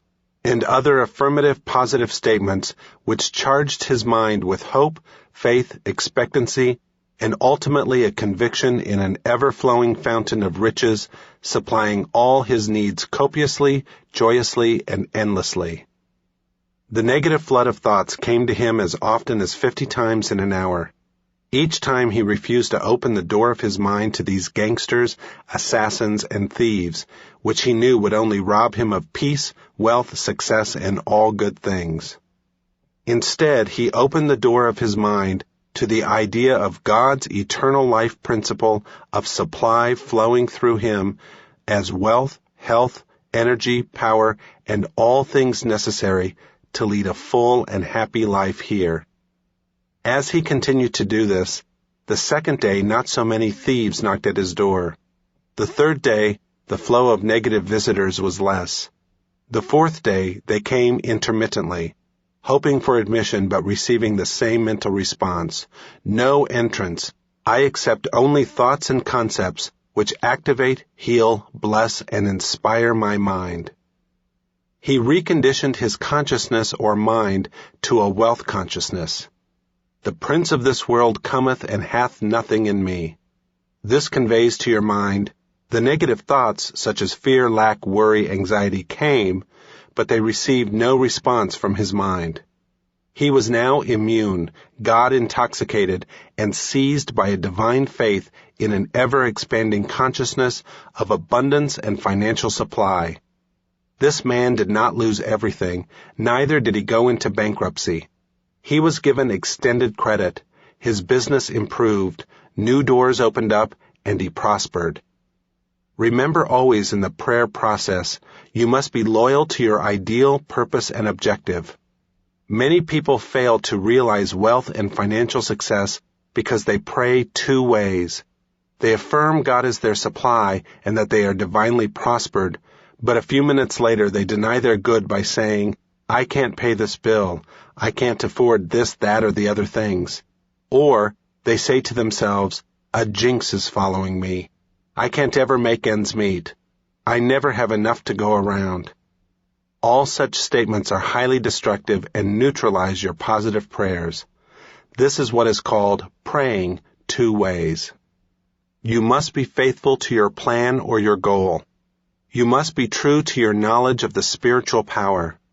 Cease making negative marriages, i.e., uniting with negative thoughts, fears, and worries. Prayer is like a captain directing the course of his ship. You must have a destination. You must know where you are going. The captain of the ship, knowing the laws of navigation, regulates his course accordingly. If the ship is turned from its course by storms or unruly waves, he calmly redirects it along its true course.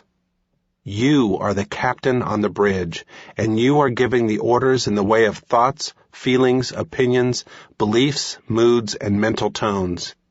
Keep your eye on the beam. You go where your vision is. Cease, therefore, looking at all the obstacles, delays, and impediments that would cause you to go off your course. Be definite and positive. Decide where you are going. Know that your mental attitude is the ship which will take you from the mood of lack and limitation to the mood and feeling of opulence, and to the belief in the inevitable law of good working for you. Quimby, who was a doctor, a wonderful student, and teacher of the mental and spiritual laws of mind, said, "Man acts as he is acted upon." What moves you now? What is it that determines your response to life? The answer is as follows. Your ideas, beliefs, and opinions activate your mind and condition you to the point that you become, as Quimby stated, an expression of your beliefs. This illustrates the truth of Quimby's statement, man is belief expressed. Another popular statement of Quimby's was, our minds mingle like atmospheres, and each person has his identity in that atmosphere. When you were a child, you were subject to the moods, feelings, beliefs, and general mental atmosphere of the home. The fears, anxieties, superstitions, as well as the religious faith and convictions of the parents were impressed on your mind. Let us say the child had been brought up in a poverty-stricken home in which there was never enough to go around, financially speaking. He heard constantly the complaint of lack and limitation. You could say, like Salter in his conditioned reflex therapy, that the child was conditioned to poverty. The young man may have a poverty complex based on his early experiences, training, and beliefs, but he can rise above any situation and become free. This is done through the power of prayer.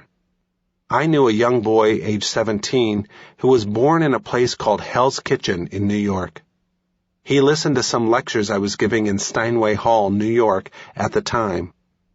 This boy realized that he had been the victim of negative, destructive thinking, and that if he did not redirect his mind along constructive channels, the world mind, with its fears, failures, hates, and jealousies, would move in and control him. Man acts as he is acted upon. It stands to reason, as Quimby knew, that if man will not take charge of his own house, mind, the propaganda, false beliefs, fears, and worries of the phenomenalistic world will act as a hypnotic spell over him. We are immersed in the race mind which believes in sickness, death, misfortune, accident, failures, disease, and diverse disasters. Follow the biblical injunctions, come out from among them then and be separate. Identify yourself mentally and emotionally with the eternal verities which have stood the test of time. This young man decided to think and plan for himself. He decided to take the royal road to riches by accepting God's abundance here and now and to fill his mind with spiritual concepts and perceptions. He knew, as he did this, he would automatically crowd out of his mind all negative patterns. He adopted a simple process called scientific imagination. He had a wonderful voice, but it was not cultivated or developed. I told him the image he gave attention to in his mind would be developed in his deeper mind and come to pass. He understood this to be a law of mind, a law of action and reaction, i.e., the response of the deeper mind to the mental picture held in the conscious mind. This young man would sit down quietly in his room at home, relax his whole body, then vividly imagine himself singing before a microphone. He would actually reach out for the feel of the instrument. He would hear me congratulate him on his wonderful contract and tell him how magnificent his voice was. By giving his attention and devotion to this mental image regularly and systematically, a deep impression was made on his subconscious mind. A short time elapsed, and an Italian voice instructor in New York gave him free lessons several times a week because he saw his possibilities. He got a contract which sent him abroad to sing in the salons of Europe, Asia, South Africa, and other places. His financial worries were over, for he also received a wonderful salary. His hidden talents and ability to release them were his real riches. These talents and posers within all of us are God-given. Let us release them. Did you ever say to yourself, how can I be more useful to my fellow creature? How can I contribute more to humanity? A minister friend of mine told me that in his early days he and his church suffered financially. His technique or process was this simple prayer which worked wonders for him. God reveals to me better ways to present the truths of God to my fellow creature. Money poured in. The mortgage was paid in a few years, and he has never worried about money since. As you listen to this chapter, you have now learned that the inner feelings, moods, and beliefs of man always control and govern his external world. The inner movements of the mind control the outer movements. To change the outside, you must change the inside. As in heaven, so on earth. Or as in my mind or consciousness, so is it in my body, circumstances, and environment. The Bible says, there is nothing hidden that shall not be revealed. For example, if you are sick, you are revealing a mental and emotional pattern which is the cause. If you are upset or if you receive tragic news, notice how you reveal it in your face, eyes, gestures, tonal qualities, also in your gait and posture. As a matter of fact, your whole body reveals your inner distress. You could, of course, through mental discipline and prayer, remain absolutely poised, serene, and calm, refusing to betray your hidden feelings or mental states. You could order the muscles of your body to relax, be quiet, and be still. They would have to obey you. Your eyes, face, and lips would not betray any sign of grief, anger, or despondency. On the other hand, with a little discipline through prayer and meditation, you could reverse the entire picture. Even though you had received disturbing news, regardless of its grave nature, you could show and exhibit joy, peace, relaxation, and a vibrant, buoyant nature. No one would ever know that you were the recipient of so-called bad news. Regardless of what kind of news you received today, you could go to the mirror, look at your face, lips, eyes, and your gestures as you tell yourself and imagine you have heard the news of having received a vast fortune. Dramatize it, feel it, thrill to it, and notice how your whole body responds to the inner thrill. You can reverse any situation through prayer. Busy your mind with the concepts of peace, success, wealth, and happiness. Identify yourself with these ideas mentally, emotionally, and pictorially. Get a picture of yourself as you want to be. Retain that image, sustain it with joy, faith, and expectancy. Finally, you will succeed in experiencing its manifestation. I say to people who consult me regarding financial lack to marry wealth. Some see the point, others do not. As all Bible students know, your wife is what you are mentally joined to, united with, or at one with. In other words, what you conceive and believe, you give it conception. If you believe the world is cold, cruel, and harsh, that it is a dog-eat-dog way of life, that is your concept.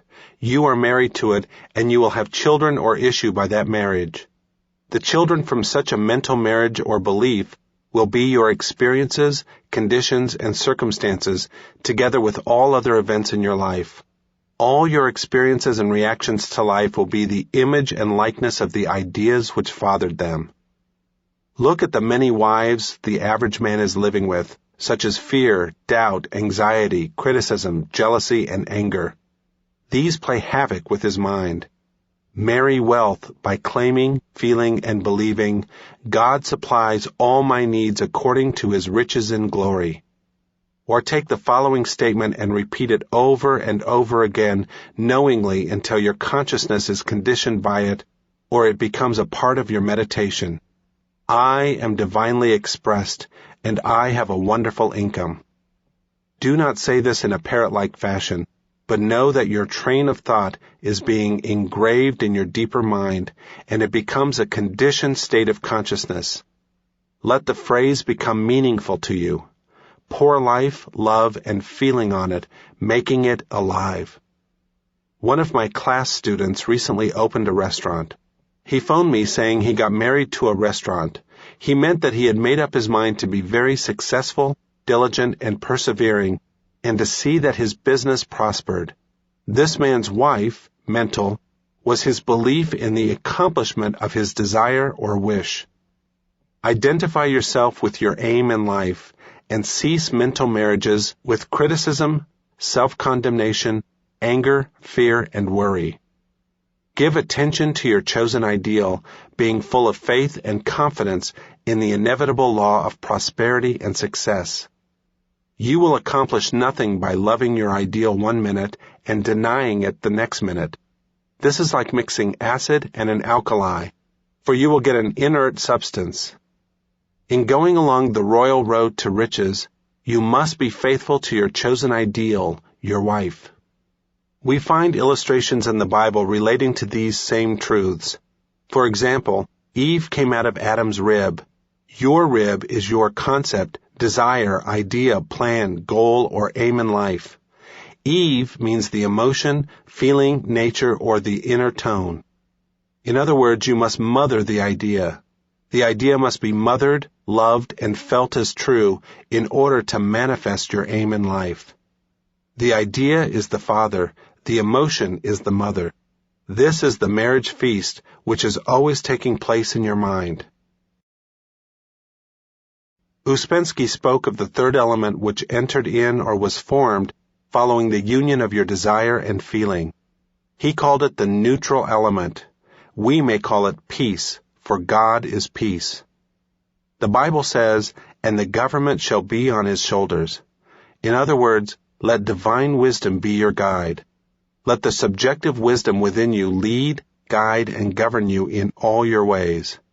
Turn over your request to this indwelling presence, knowing in your heart and soul that it will dissipate the anxiety, heal the wound, and restore your soul to equanimity and tranquility.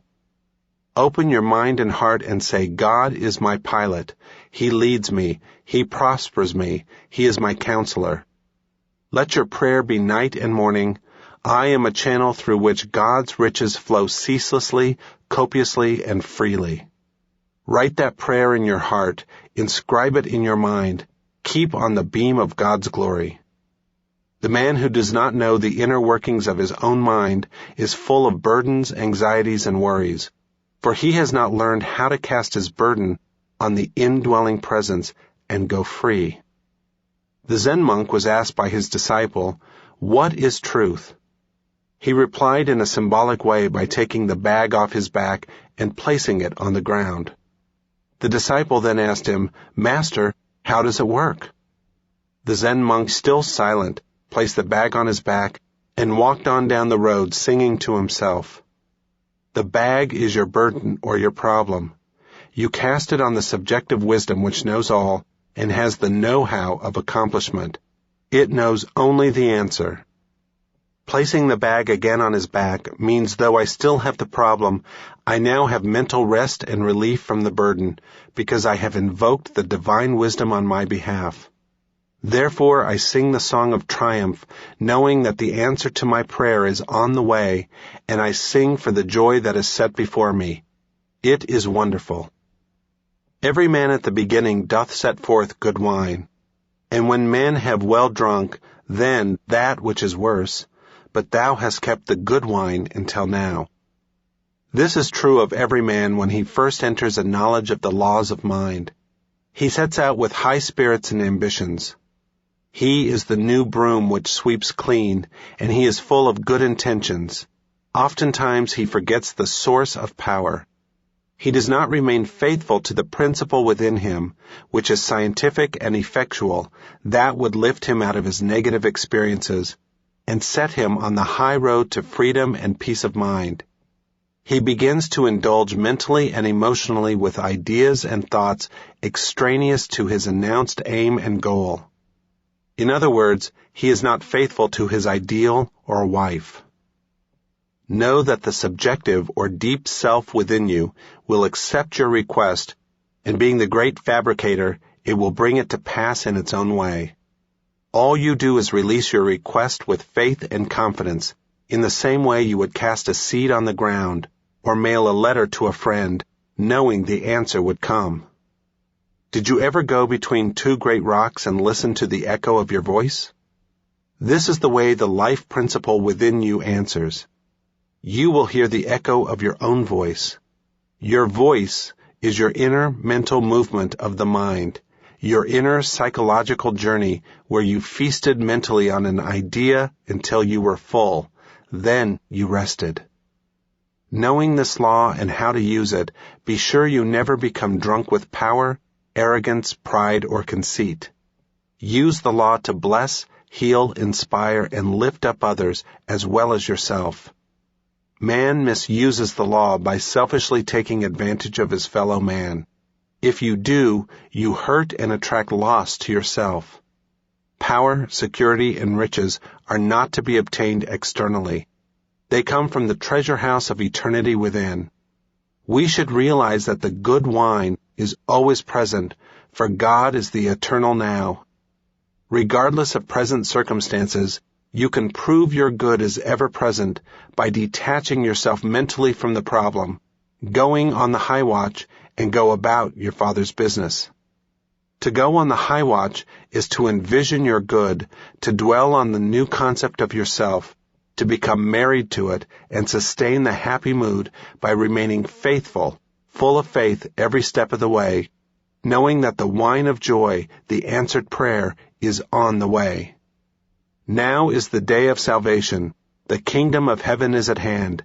Thou hast kept the good wine until now. You can, this moment, travel psychologically in your mind and enter mentally through divine imagination into any desired state. The wealth, health, or invention you wish to introduce are all invisible first. Everything comes out of the invisible. You must subjectively possess riches before you can objectively possess wealth. The feeling of wealth produces wealth, for wealth is a state of consciousness. A state of consciousness is how you think, feel, believe, and what you mentally give consent to. A teacher in California, receiving over $5,000 or $6,000 a year, looked in a window at a beautiful ermine coat that was priced at $8,000. She said, "It would take me years to save that money. I could never afford it. Oh, how I want it." She listened to our lectures on Sunday mornings. By ceasing to marry these negative concepts, she learned that she could have a coat, car, or anything she wished without hurting anybody on the face of the earth.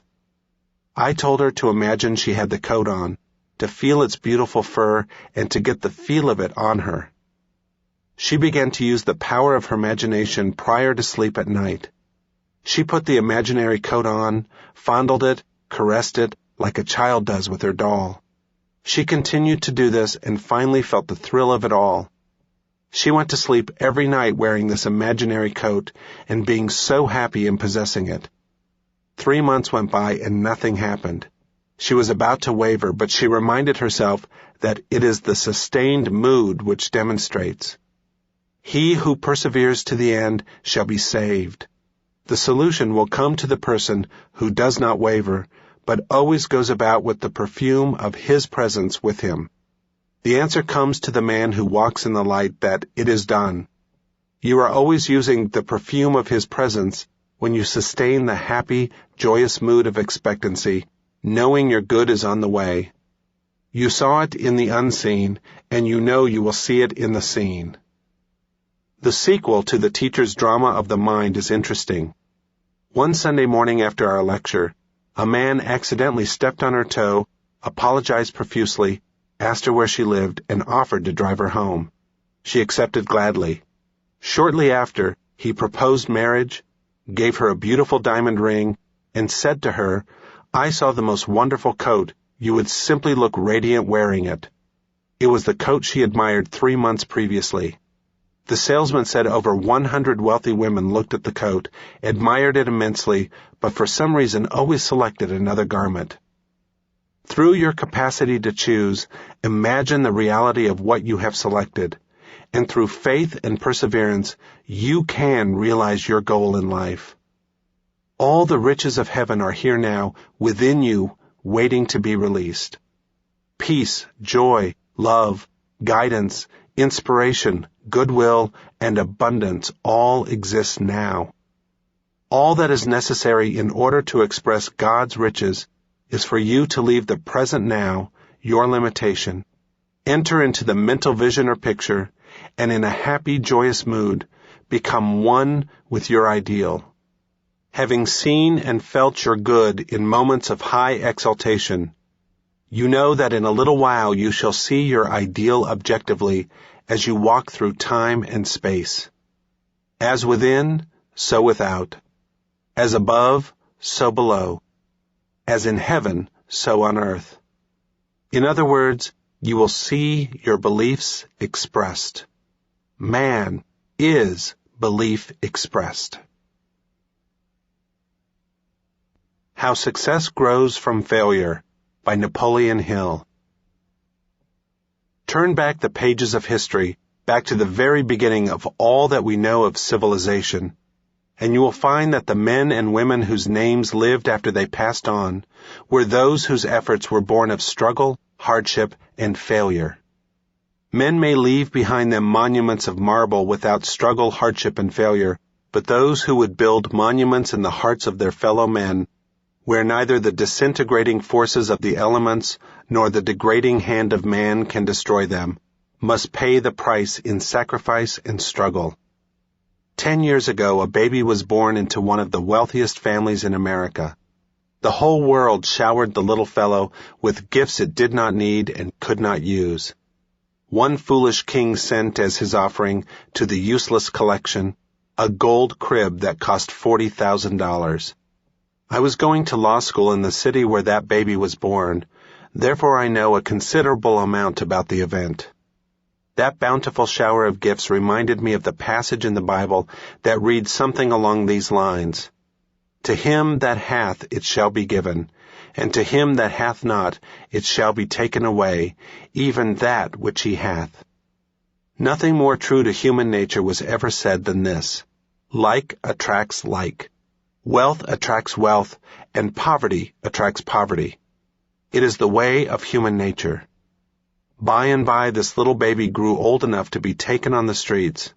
When he was taken out, he was flanked by a coterie of servants and private detectives whose business it was to see that no misfortune overtook him. Never in all this baby's life was he permitted outside the protecting influence of these servants. He could not go on the street alone. He was watched over with care that would lead one to believe he might have been made of superior clay. This little fellow had no cares. He experienced no hardships.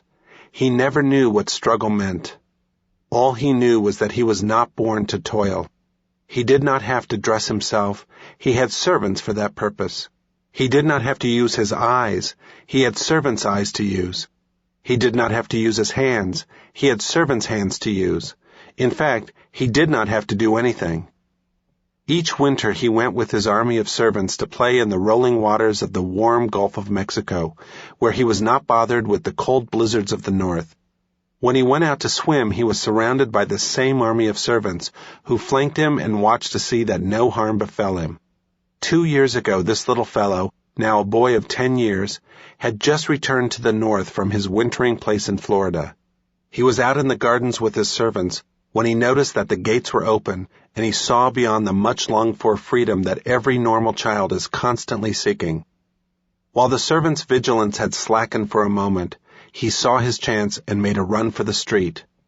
He got outside and into the middle of the street when he was run down and instantly killed by a Ford automobile.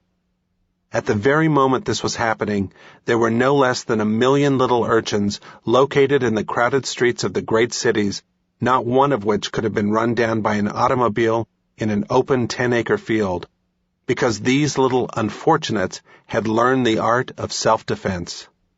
Out of struggle born of necessity, they had learned to get out of the way of automobiles. Verily do we repeat that out of struggle and hardship come endurance and power. Servants and private detectives can watch over a baby and possibly keep him from being stolen. They can even keep him from being run down by automobiles if they attend to their duties properly. But the eternal law of compensation takes its toll when the little fellow grows up to maturity and commences to take his place among men. He pays dearly for the early protection that relieved him of struggle the very first time he is called upon to rely entirely on his own resources, because he finds that he has no real resources. The strong-armed blacksmith developed his strength out of resistance. The greater the resistance, the greater his strength. By wielding a heavy hammer day in and day out, he finally grew a mighty arm that serves him wherever physical strength is needed. He developed his strong arm in exactly the same manner that all strength must be developed, by overcoming resistance. We point with pride to Lincoln as being one of the really great Americans of the past. Yet how many stop to consider that his strength, both physical and moral, grew out of hardship and struggle? No doubt Nancy Hanks would have given Lincoln as royal a birth as that of the little boy mentioned before, if she had been financially able. But if she had done so, there is but little doubt that Lincoln would never have risen to the heights to which he attained. Much of Lincoln's greatness grew out of his early struggles and hardships, because out of these grew strength, that mighty strength which carried him through one of the most trying crises of this country.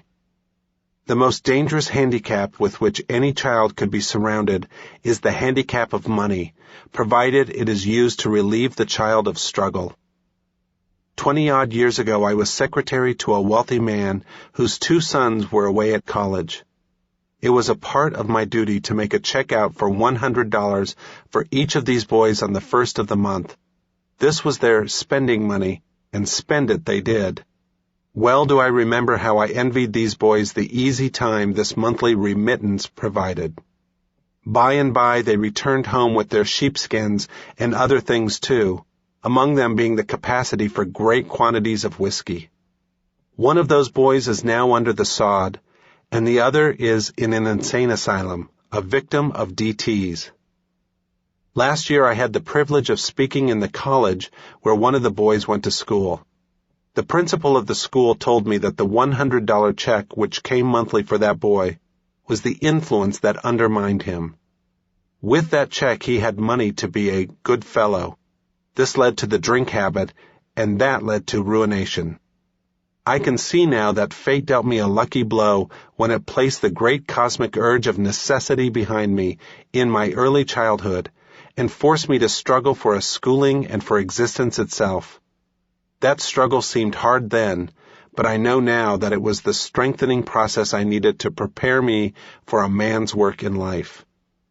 My own boys are coming along now, and in spite of the powerful moral which I have drawn from my own experience and from my observation of the 2 boys mentioned, I see myself inclined to make it easy for my boys when I can. This is a common tendency, a human sort of tendency perhaps, which can lead nowhere but to distress and grief when the child is called upon for the reserve strength that is not there because he has never met with the necessary resistance. It may seem like a trite statement, but it is nonetheless true on that account to say the only permanent good that can come to a child comes out of what he does for himself. The greatest service that can be rendered to any person on earth is the service which causes that person to rely upon himself. When you pitch a dime to the beggar, you may benefit him temporarily, but in the long run you have done him a decided injury because you have taken away from him the necessity of struggle. I met a man in Lawton, Oklahoma on my recent tour of the country who gave me much food for thought. I had ridden around with him all afternoon in an automobile before I learned that he was stone blind. His dark glasses covered his eyes, and not a sign of his affliction was to be seen on his face or detected from his voice. He laughingly carried on one of the most interesting conversations I have ever listened to, and entertained me so splendidly that I did not notice his blindness. Afterward I learned of this man's early struggles. He had lost his eyes at the age of 4. Several years ago, he presented himself at Northwestern University in the city of Chicago for matriculation as a student. The officials refused to accept him, urging him not to undertake a stiff course such as tried the strength of able-bodied young men and women to the utmost. But this young fellow knew no defeat. He was persistent. Finally, the university officials asked him how much money he had with which to pay his way through school, and he replied, $35. They told him he would only be wasting his time to start in to try it. He went out and walked around the block a time or two, and then came back and said, "Now look here, let me enter for the first semester, and if I do not keep up with my classes and pay my way, you can turn me out." They consented largely, I suspect, because they did not have the heart to refuse. This young man not only completed the first semester with honors at the head of his classes, but he finished the entire course, leading all the way through. But this is not all. He paid his way by taking notes in the lecture rooms, transcribing them on the typewriter, and selling copies to his fellow students, those who had 2 perfectly good eyes and money in the bank besides. Rarely does a person ever have opportunity to test the limits of his ability. We can accomplish pretty much whatever we make up our minds to accomplish. If we are not forced to test our strength through dire necessity, through struggle, through hardships, we seldom discover our possibilities. Lay it down as a general rule, and a sound one at that real strength comes from struggle, hardship, adversity, and handicaps imposed upon us by causes beyond our immediate control. If we could control these causes, they would not exist because we would eliminate them, thereby depriving ourselves of the most beneficial experience that can come to a human being. 20-odd years ago, I found myself forced to work as a laborer in the coal mines. Nothing short of necessity would have induced me to perform such work, yet out of that very work came experience that has played and is now playing no small part in the very best service I have rendered and will continue to render my fellow men. We are in the midst of a great industrial crisis, not alone in America but throughout the world, and much of our effort is directed toward the elimination of the cause out of which this crisis grew. These efforts have not been without visible results, something that would not have been possible except for the forced service rendered in the coal mines years ago. This brought me close to the people who labor in those mines and gave me a splendid chance to study the conditions under which they word the grievances of which they complain, their faults and their virtues. Now, when I presume to write for or about those who perform the most lowly sort of labor, I write not as one whose hands were never covered with the grime and dust of honest toil, but as one who has worked shoulder to shoulder with these men whose voices are now crying out for justice and fair treatment. And when I send back the message to the laborers out of which ranks I came, urging them to perform more work and better work than actually paid for, I know that I am not leading them astray or counseling them unwisely, because it has been this one practice more than any other that has helped me throw off an undesirable, unprofitable environment and get into the work that I love. The reason why this is a sound practice is obvious. It develops greater and greater ability, and finally, a man just naturally bursts out of his cramped environment, attracting the attention of men in a more desirable walk of life. Out of effort and resistance comes strength. The greater the effort, the greater the compensating strength. And the man who foolishly withholds the best service he is capable of rendering, because he may not be receiving what it is worth, is only prolonging the time of failure. I know of no other single quality that has paid me greater dividends and carried me further toward my ultimate goal in life than is the habit of performing more service and better service than is actually paid for. But lay stress on that word habit. This practice must become a habit, and recognition must be gained before the real results begin to show. To merely perform better service than is paid for one day, and refrain from doing it the other 5 working days of the week, would be something like training 1 hour a week for a prize fight and resting the remainder of the time. Out of resistance comes strength. A man may be born to the weary treadmill of toil, but if he understands that out of toil, out of resistance, out of effort, out of adversity comes strength, he will not long remain a victim of this handicap. Instead, he will soon burst the cords of circumstances and environment, no matter how strong they may seem, and rise to claim his own that is born of struggle and hardship. A toast to the man who fails. As my fingers begin to play upon the keyboard of my typewriter, I look and see before me a great army of men whose faces show the lines of care and despair. Some are in rags, having reached the last stage of that long, long trail which all men fight to avoid, failure. Others are in better circumstances, but the fear of starvation shows plainly on their faces. The smile of courage has left their lips, and they, too, seem to have given up the fight. The scene shifts. I look again and am carried backward into the events of history past, and there I see also the failures of the past, failures which have meant more to the human race than all the successes recorded in the history of the world.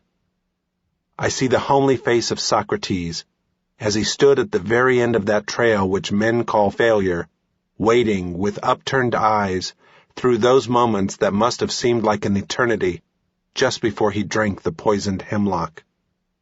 I see Christopher Columbus standing in a Spanish dungeon, a prisoner in chains, the tribute paid him for his sacrifice when he set sail on an unknown ocean to discover an unknown world, knowing that the chances were greatly in favor of his never returning to his native land. I see the face of Thomas Paine, the man whom the English sought to capture and put to death as the real instigator of the American Revolution. I see him lying in a filthy prison in France, waiting calmly under the shadow of the guillotine, a reprieve from death, and writing, as he waited, many pages dedicated to the advancement of human liberty. And I see, also, the face of the man from Galilee, suffering on the cross at Calvary, the reward for his efforts to interest men in being decent with one another here on earth. Failures all. Oh, to be such a failure. Oh, to go down in history as these men did, as being brave enough to place humanity above the individual and principle above pecuniary gain. On such failures rest the hopes of the world. The test of a man. The measure of a real man is in his ability to see with clear eyes all the beauty and the good and all the injustice and the wrong there is in the world, and still maintain an even sense of proportion in all things toward all people. I bow to the man who can see the imperfections of mankind without becoming cynical, who can temper justice with mercy, who can see the good there is in men who disagree with him, who can work in harmony with those whom he does not admire, who exercises self-control and lets reason instead of emotion govern his actions toward others. Such a man was the immortal Lincoln. He was a man with a message when he had sufficient provocation to have become a man with a grievance instead. As reward for his greatness, the world has erected an everlasting monument to Lincoln's name, a monument that the elements can never disintegrate, that no depredating hand can destroy, a monument built in the heart of the people, built not of stone but of love, sympathy, patience, tolerance, and forgiveness for mankind, those gentle qualities that memory attaches to his name and which are now the real test of a man. The damaging effects of subterfuge and deceit. Nothing really seems so very bad until someone tries to cover it up through subterfuge and deceit. We may not agree with the man who boldly admits his shortcomings, but we cannot withhold from him a certain healthy respect on account of his boldness. On the other hand, the moment a person resorts to secrecy or to subterfuge, even in connection with matters of small importance, that person becomes immediately marked as unworthy of trust. If there is a skeleton in the closet which is apt to crawl out to plague one of the most inopportune time, a mighty good plan is to voluntarily drag it out and say, "There it is. What are you going to do about it?" People will forgive most anything unless there is an attempt to cover it up and clothe it in secrecy. In that event, forgiveness comes reluctantly, if at all. Many a solid friend has been made by open frankness in connection with matters that, within themselves, were of small importance, while on the other hand lifelong enemies have been made by lack of this frankness. If a person is secretive and resorts to deceit and subterfuge in small matters, the supposition is that in matters of greater import, the same tactics will prevail. Deliver more service and better service than you are paid for. This simple injunction comes from a man who started at the very bottom, in the most lowly sort of labor. It constitutes the keynote of almost every public address this man delivers. It permeates nearly everything he writes. It creeps into his everyday conversation. There are many reasons why this is sound counsel, only one of which need be mentioned.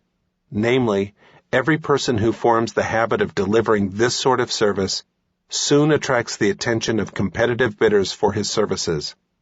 He stands out above the common crowd like a skyscraper above the ordinary buildings, and there is keen competition for his labor.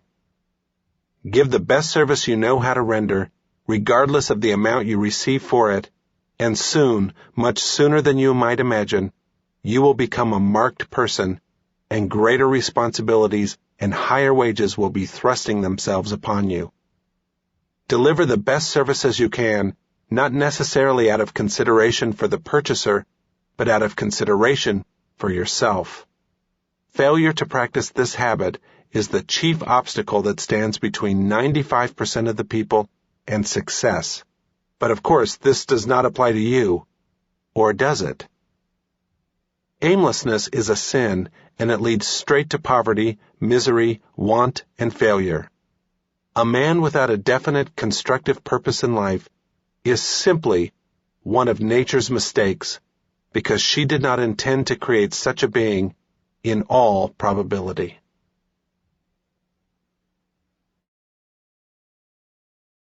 Seven Remedies for a Lean Purse by George S. Clason. Note to the listener: the following story is a parable devised by Clason. His teaching method was to render financial advice in the form of mythical stories. The glory of Babylon endures. Down through the ages, its reputation comes to us as the richest of cities, its treasures as fabulous. Yet it was not always so. The riches of Babylon were the results of the money wisdom of its people. They first had to learn how to become wealthy. When the good king Sargon returned to Babylon after defeating his enemies, the Elamites, he was confronted with a serious situation. The royal chancellor explained it to the king thus: "After many years of great prosperity brought to our people because your majesty built the great irrigation canals and the mighty temples to the gods, now that these works are completed, the people seem unable to support themselves. The laborers are without employment. The merchants have few customers. The farmers are unable to sell their produce. The people have not enough gold to buy food." "But where has all the gold gone that we spent for all these great improvements?" demanded the king. "It has found its way, I fear," responded the chancellor, "into the possession of a few very rich men of our city.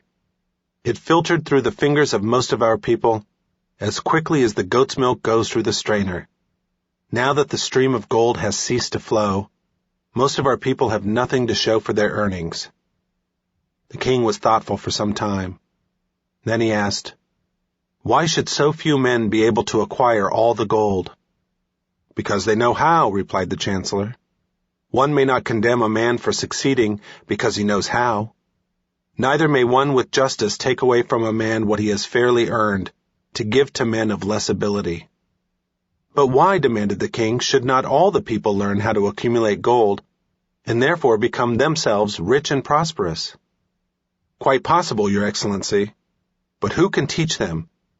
Certainly not the priests, because they know naught of money-making." "Who knows best in all our city how to become wealthy, Chancellor?" asked the king. "Thy question answers itself, Your Majesty. Who has amassed the greatest wealth in Babylon?" "Well said, my able Chancellor. It is Arcad. He is the richest man in Babylon. Bring him before me on the morrow." Upon the following day, as the king had decreed, Arcad appeared before him, straight and sprightly despite his 60 years and 10. "Arcad," spoke the king, "is it true thou art the richest man in Babylon?" "So it is reported, Your Majesty, and no man disputes it." "How became thou so wealthy?" "By taking advantage of opportunities available to all citizens of our good city." "Thou hadst nothing to start with?" "Only a great desire for wealth. Besides this, nothing." "Arcad," continued the king, "our city is in a very unhappy state because a few men know how to acquire wealth and therefore monopolize it, while the mass of our citizens lack the knowledge of how to keep any part of the gold they receive. It is my desire that Babylon be the wealthiest city in the world. Therefore, it must be a city of many wealthy men. Therefore, we must teach all the people how to acquire riches. Tell me, Arcad, is there any secret to acquiring wealth? Can it be taught?" "It is practical, Your Majesty. That which one man knows can be taught to others." The king's eyes glowed. Arcad, thou speakest the words I wish to hear. Wilt thou lend thyself to this great cause? Wilt thou teach thy knowledge to a school for teachers, each of whom shall teach others, until there are enough trained to teach these truths to every worthy subject in my domain? Arcad bowed and said, I am thy humble servant to command. Whatever of knowledge I possess will I gladly give for the betterment of my fellow men and the glory of my king. Let your good chancellor arrange for me a class of 100 men, and I will teach them those 7 remedies which did fatten my purse, than which there was none leaner in all Babylon. A fortnight later, in compliance with the king's command, the chosen 100 assembled in the great hall of the Temple of Learning, seated upon colorful rugs in a semicircle. Arcad sat beside a small taboret upon which smoked a sacred lamp sending forth a strange and pleasing odor. Behold the richest man in Babylon, whispered a student, nudging his neighbor as Arcad rose. He is but a man even as the rest of us. As a dutiful subject of our great king, Arcad began, I stand before you in his service, because once I was a poor youth who did greatly desire gold, and because I found knowledge that enabled me to acquire it. He asked that I impart unto you my knowledge. I started my fortune in the humblest way. I had no advantage not enjoyed as fully by you and every citizen of Babylon. The first storehouse of my treasure was a well-worn purse. I loathed its useless emptiness.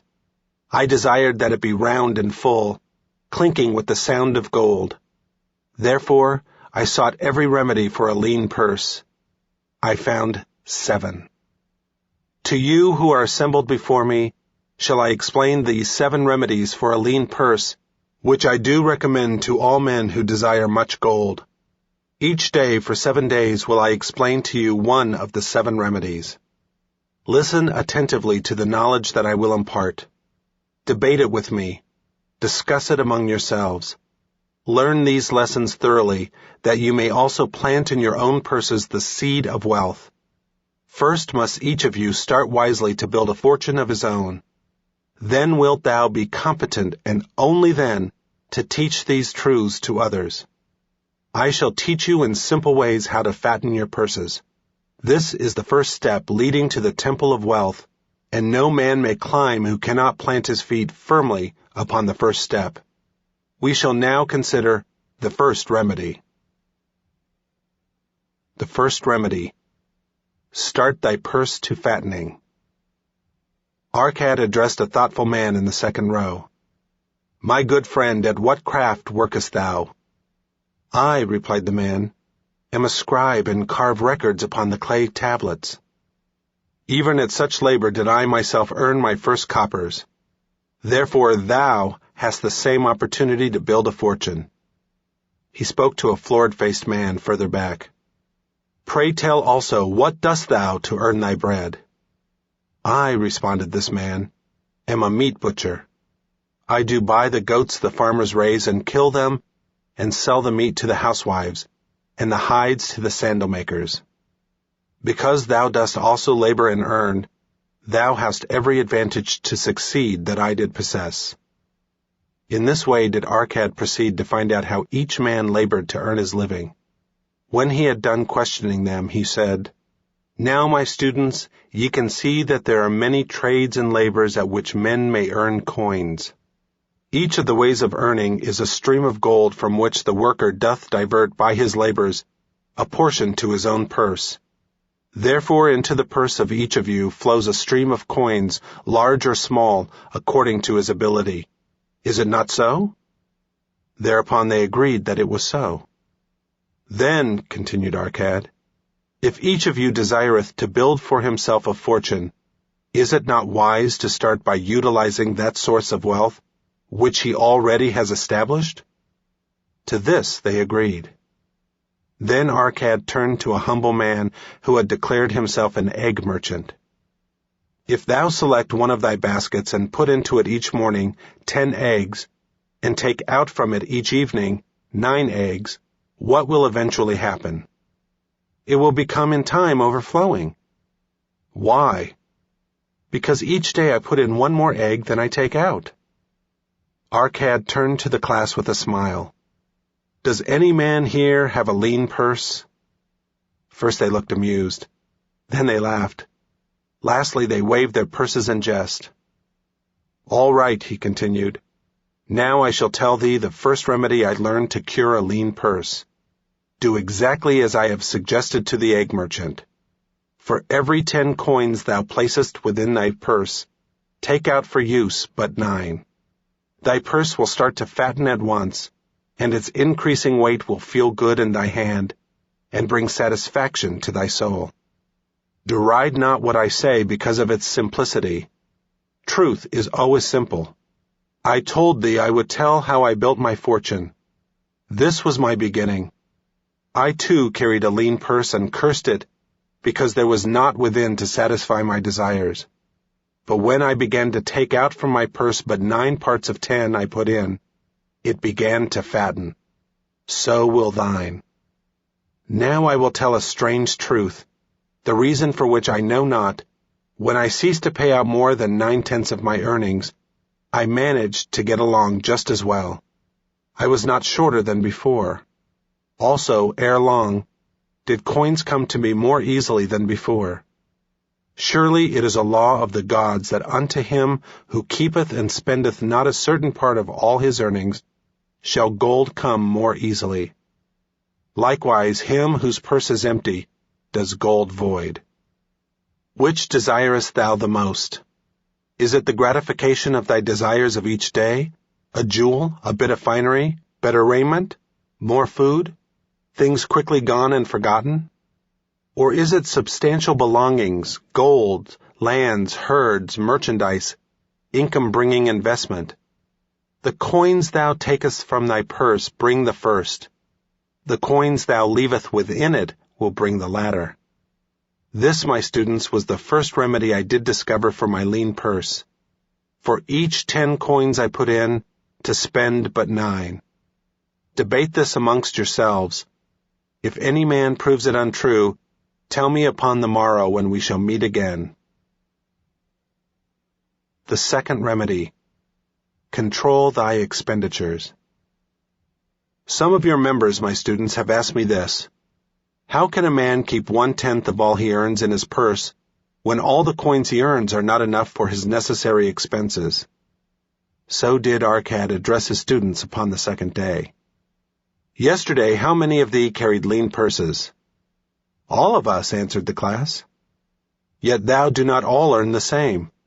Some earn much more than others. Some have much larger families to support. Yet all purses were equally lean. Now I will tell thee an unusual truth about men and sons of men. It is this, that what each of us calls our necessary expenses will always grow to equal our incomes unless we protest to the contrary. Confuse not thy necessary expenses with thy desires. Each of you, together with your good families, have more desires than your earnings can gratify. Therefore, are thy earnings spent to gratify these desires insofar as they will go? Still thou retainest many ungratified desires. All men are burdened with more desires than they can gratify. Because of my wealth, thinkest thou I may gratify every desire? 'Tis a false idea. There are limits to my time. There are limits to my strength. There are limits to the distance I may travel. There are limits to what I may eat. There are limits to the zest with which I may enjoy. I say to you that just as weeds grow in a field wherever the farmer leaves space for their roots, even so freely do desires grow in men whenever there is a possibility of their being gratified. Thy desires are a multitude, and those that thou mayest gratify are but few. Study thoughtfully thy accustomed habits of living. Herein may be most often found certain accepted expenses that may wisely be reduced or eliminated. Let thy motto be 100% of appreciated value demanded for each coin spent.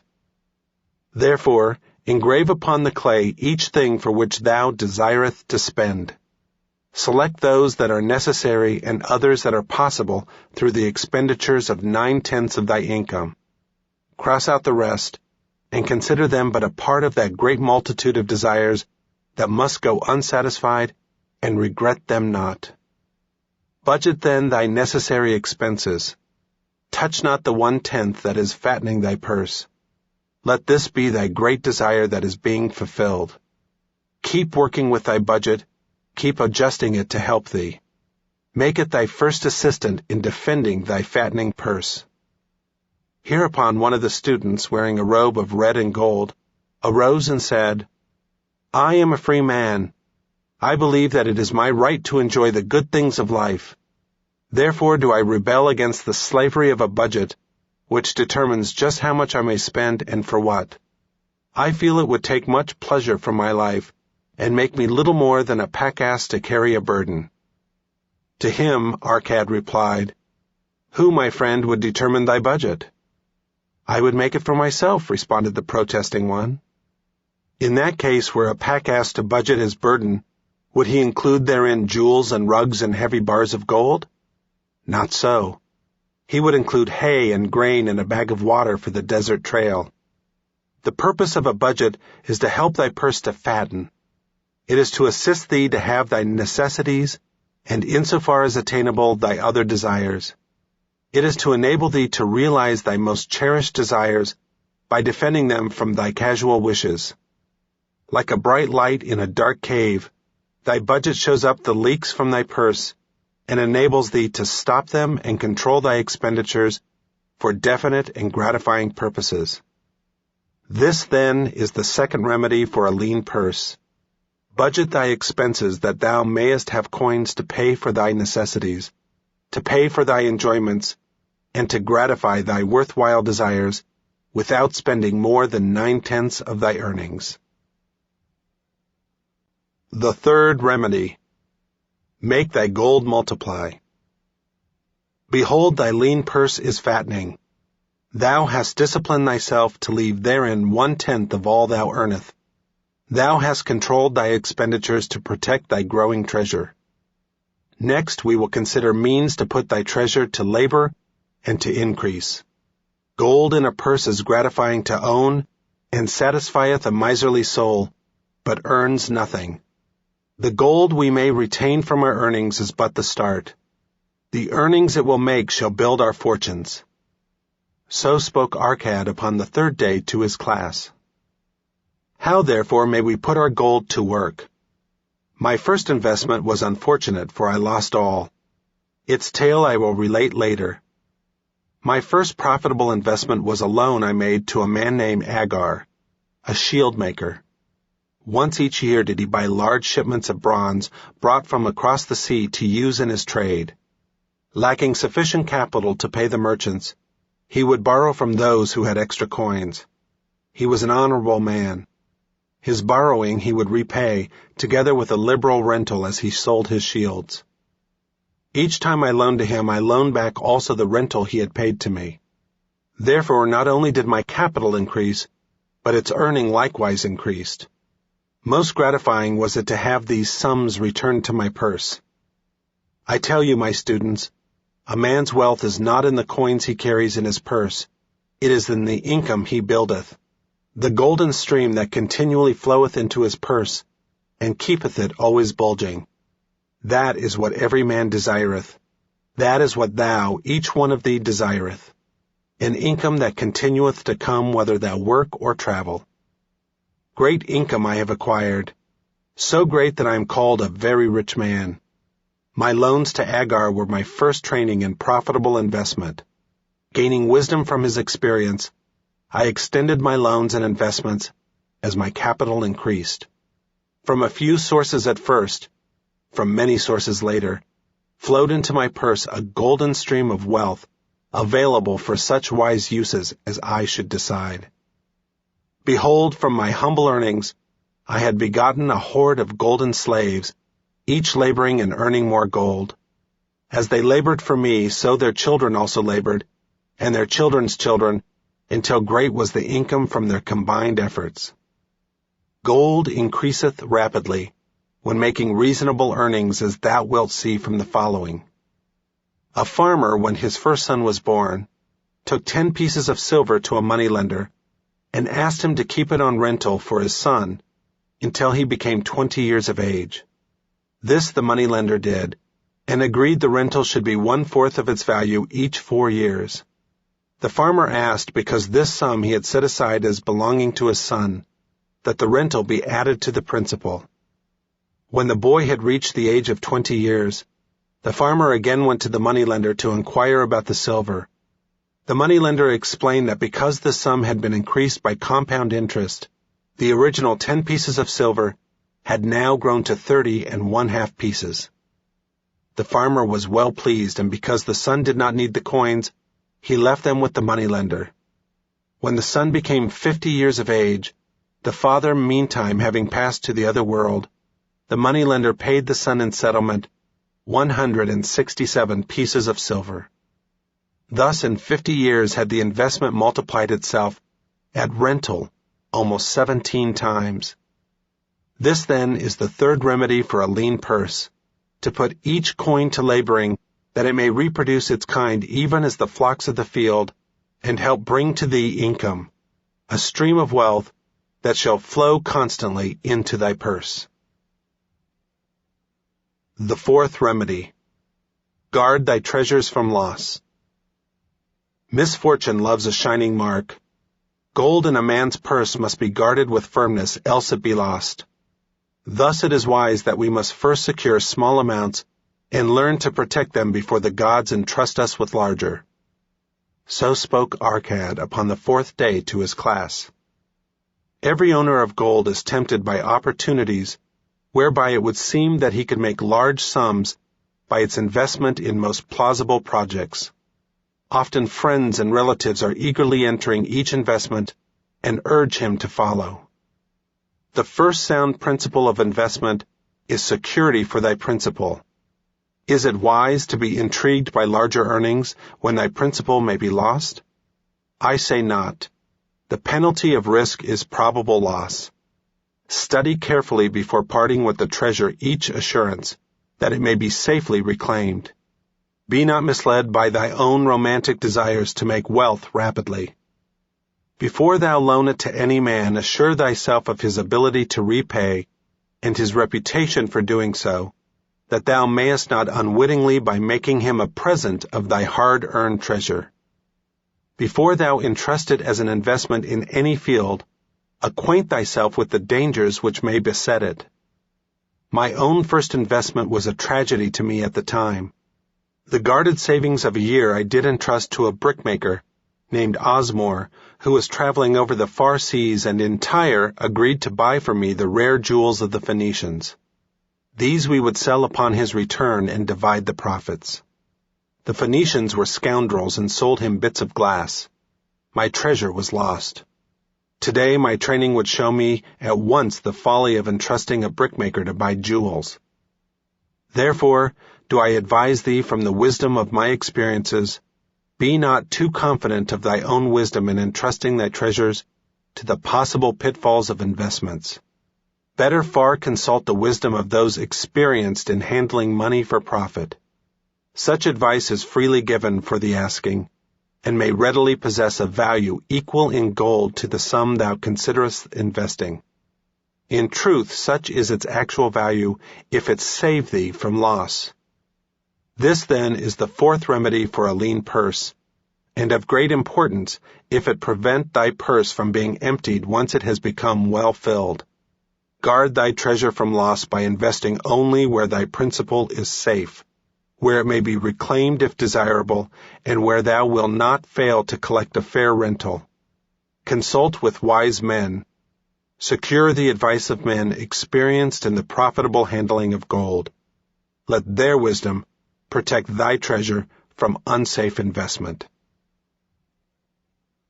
The fifth remedy: make of thy dwelling a profitable investment. If a man setteth aside 9 parts of his earnings upon which to live and enjoy life, and if any part of this 9 parts he can turn into a profitable investment without detriment to his well-being, then so much faster will his treasures grow. So spake Arcad to his class at their 5th lesson. All too many of our men of Babylon do raise their families in unseemly quarters. They do pay to exacting landlords liberal rentals for rooms where their wives have not a spot to raise the blooms that gladden a woman's heart, and their children have no place to play their games except in the unclean alleys. No man's family can fully enjoy life unless they do have a plot of ground wherein children can play in the clean earth, and where the wife may raise not only blossoms, but good rich herbs to feed her family. To a man's heart it brings gladness to eat the figs from his own trees, and the grapes of his own vines. To own his own domicile, and to have it a place he is proud to care for, putteth confidence in his heart, and greater effort behind all his endeavors. Therefore do I recommend that every man own the roof that sheltereth him and his. Nor is it beyond the ability of any well-intentioned man to own his home. Hath not our great king so widely extended the walls of Babylon, that within them much land is now unused, and may be purchased at sums most reasonable? Also I say to you, my students, that the moneylenders gladly consider the desires of men who seek homes and lands for their families. Readily may thou borrow to pay the brickmaker and the builder for such commendable purposes, if thou can show a reasonable portion of the necessary sum which thou thyself hath provided for the purpose. Then when the house be built, thou canst pay the moneylender with the same regularity as thou didst pay the landlord, because each payment will reduce thy indebtedness to the moneylender. A few years will satisfy his loan. Then wilt thy heart be glad, because thou wilt own in thy own right a valuable property, and thy only cost will be the king's taxes. Also wilt thy good wife go more often to the river, to wash thy robes, that each time returning she may bring a goatskin of water to pour upon the growing things. Thus come many blessings to the man who owneth his own house, and greatly will it reduce his cost of living, making available more of his earnings for pleasures and the gratification of his desires. This, then, is the fifth remedy for a lean purse. Own thy own home. The sixth remedy. Ensure a future income. The life of every man proceedeth from his childhood to his old age. This is the path of life, and no man may deviate from it unless the gods call him prematurely to the world beyond. Therefore do I say that it behooves a man to make preparation for a suitable income in the days to come, when he is no longer young, and to make preparations for his family should he be no longer with them, to comfort and support them. This lesson shall instruct thee in providing a full purse when time has made thee less able to earn. So Arcad addressed his class upon the sixth day. The man who, because of his understanding of the laws of wealth, acquireth a growing surplus, should give thought to those future days. He should plan certain investments or provisions that may endure safely for many years, yet will be available when the time arrives which he has so wisely anticipated. There are diverse ways by which a man may provide with safety for his future. He may provide a hiding place and there bury a secret treasure. Yet, no matter with what skill it be hidden, it may nevertheless become the loot of thieves. For this reason I recommend not this plan. A man may buy houses or lands for this purpose. If wisely chosen as to their usefulness and value in the future, they are permanent in their value, and their earnings or their sale will provide well for his purpose. A man may loan a small sum to the moneylender and increase it at regular periods. The rental which the moneylender adds to this will largely add to its increase. I do know a sandal maker named Anson, who explained to me not long ago that each week for 8 years he had deposited with his moneylender 2 pieces of silver. The moneylender had but recently given him an accounting over which he greatly rejoiced. The total of his small deposits with their rental at the customary rate of 1/4 their value for each 4 years had now become 1,040 pieces of silver.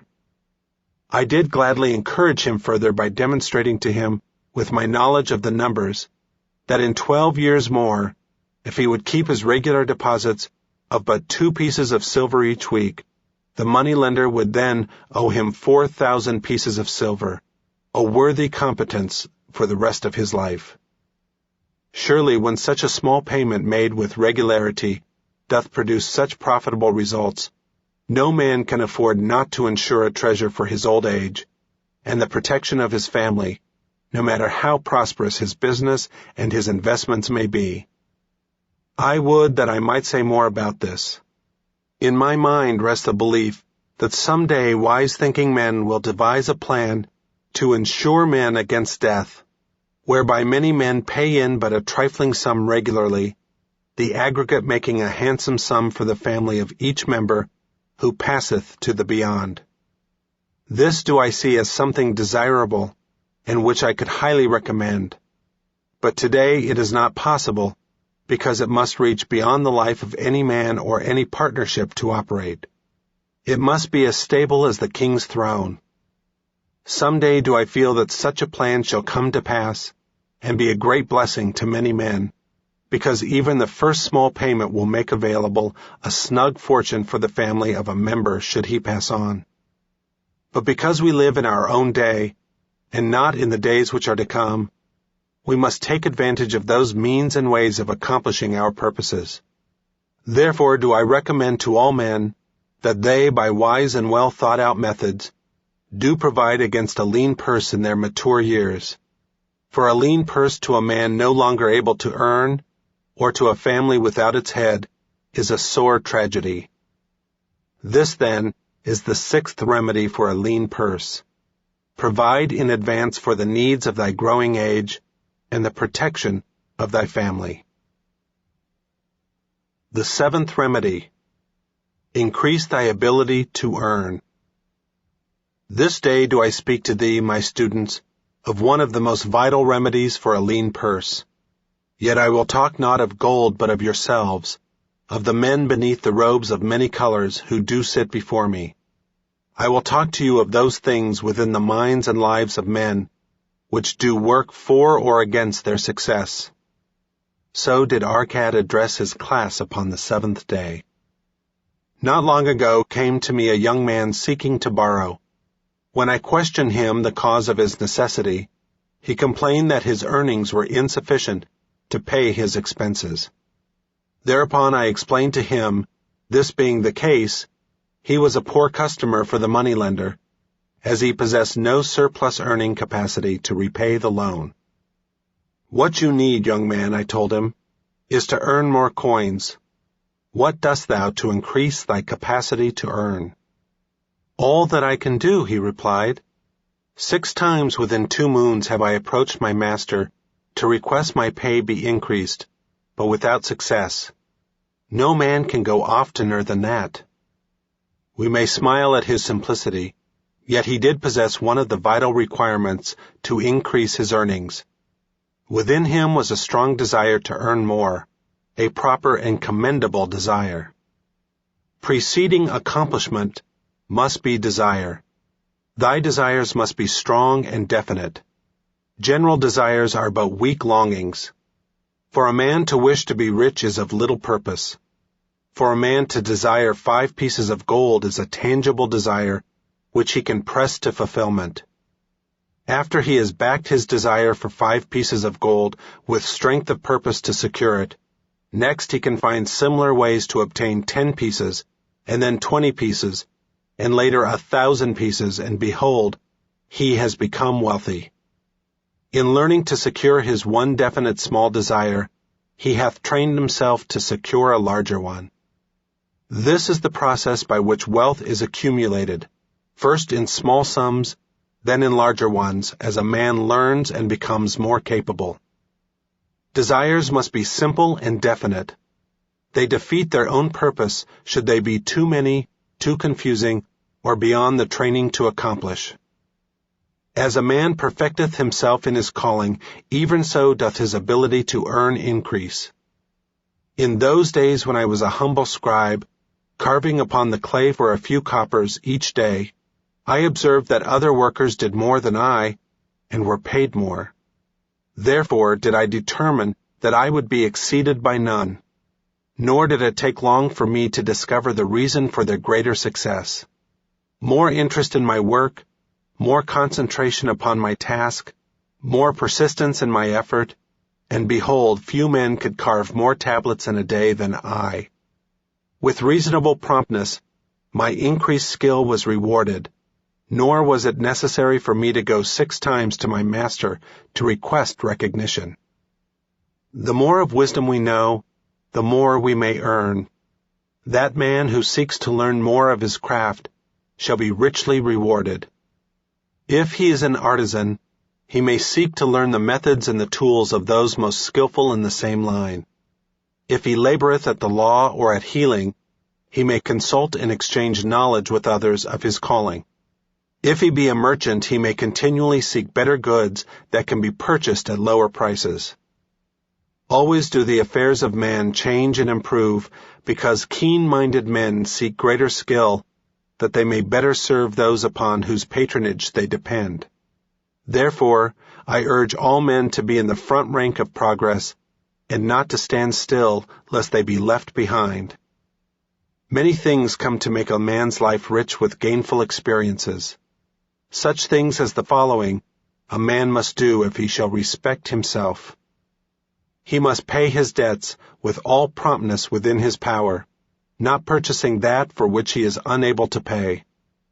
He must take care of his family, that they may think and speak well of him. He must make a will of record that in case the gods call him, proper and honorable division of his property be accomplished. He must have compassion upon those who are injured or smitten by misfortune, and aid them within reasonable limits.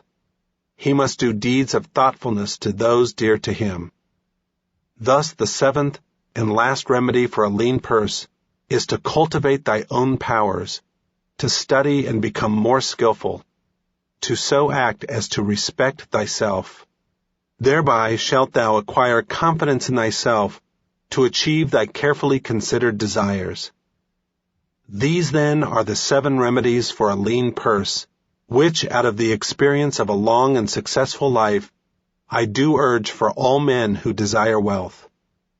There is more gold in Babylon, my students, than thou dreamest of. There is abundance for all. Go thou forth and practice these truths, that thou mayest prosper and grow wealthy, as is thy right.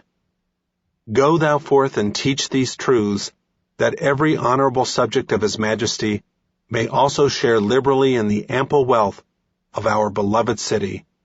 This is thy king's command. After Failure, What?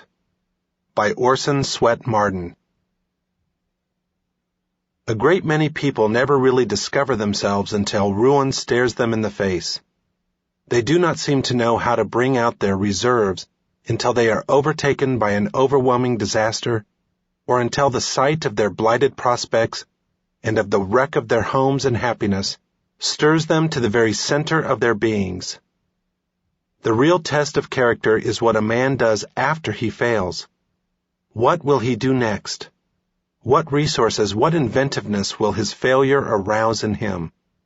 Will it discover new sources of power? Will it bring out reserves, double his determination? Or will it dishearten him? I know no such unquestionable badger and ensign of a sovereign mind, said Emerson, as that tenacity of purpose which, through all changes of companions, or parties or fortunes, changes never, bates no jot of heart or hope, but wearies out opposition and arrives at its port. To come up again and wrest triumph from defeat, that is the secret of the success of every brave and noble life that ever was lived.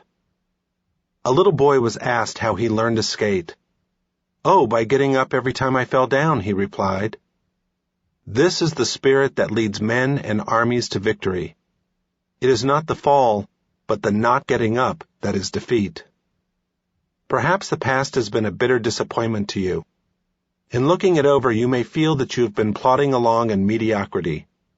You may not have succeeded in the particular things you expected to succeed in, or you may have lost friends and relatives who were very dear to you. You may have lost your business, and even your home may have been wrenched from you because you could not pay the mortgage on it, or because of sickness and consequent inability to work. The new year may present a very discouraging outlook to you. Yet, in spite of any or all of these misfortunes, if you refuse to be conquered, victory is awaiting you further on the road.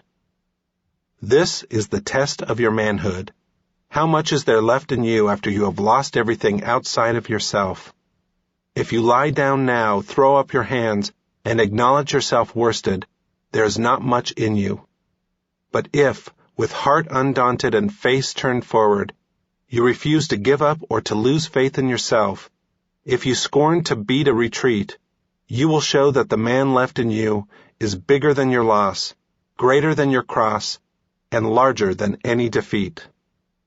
You may say that you have failed too often, that there is no use in trying, that it is impossible for you to succeed, and that it is useless for you even to attempt to get on your feet again. Nonsense. There is no failure for a man whose spirit is unconquered. No matter how late the hour, or how many and repeated his failures, success is still possible.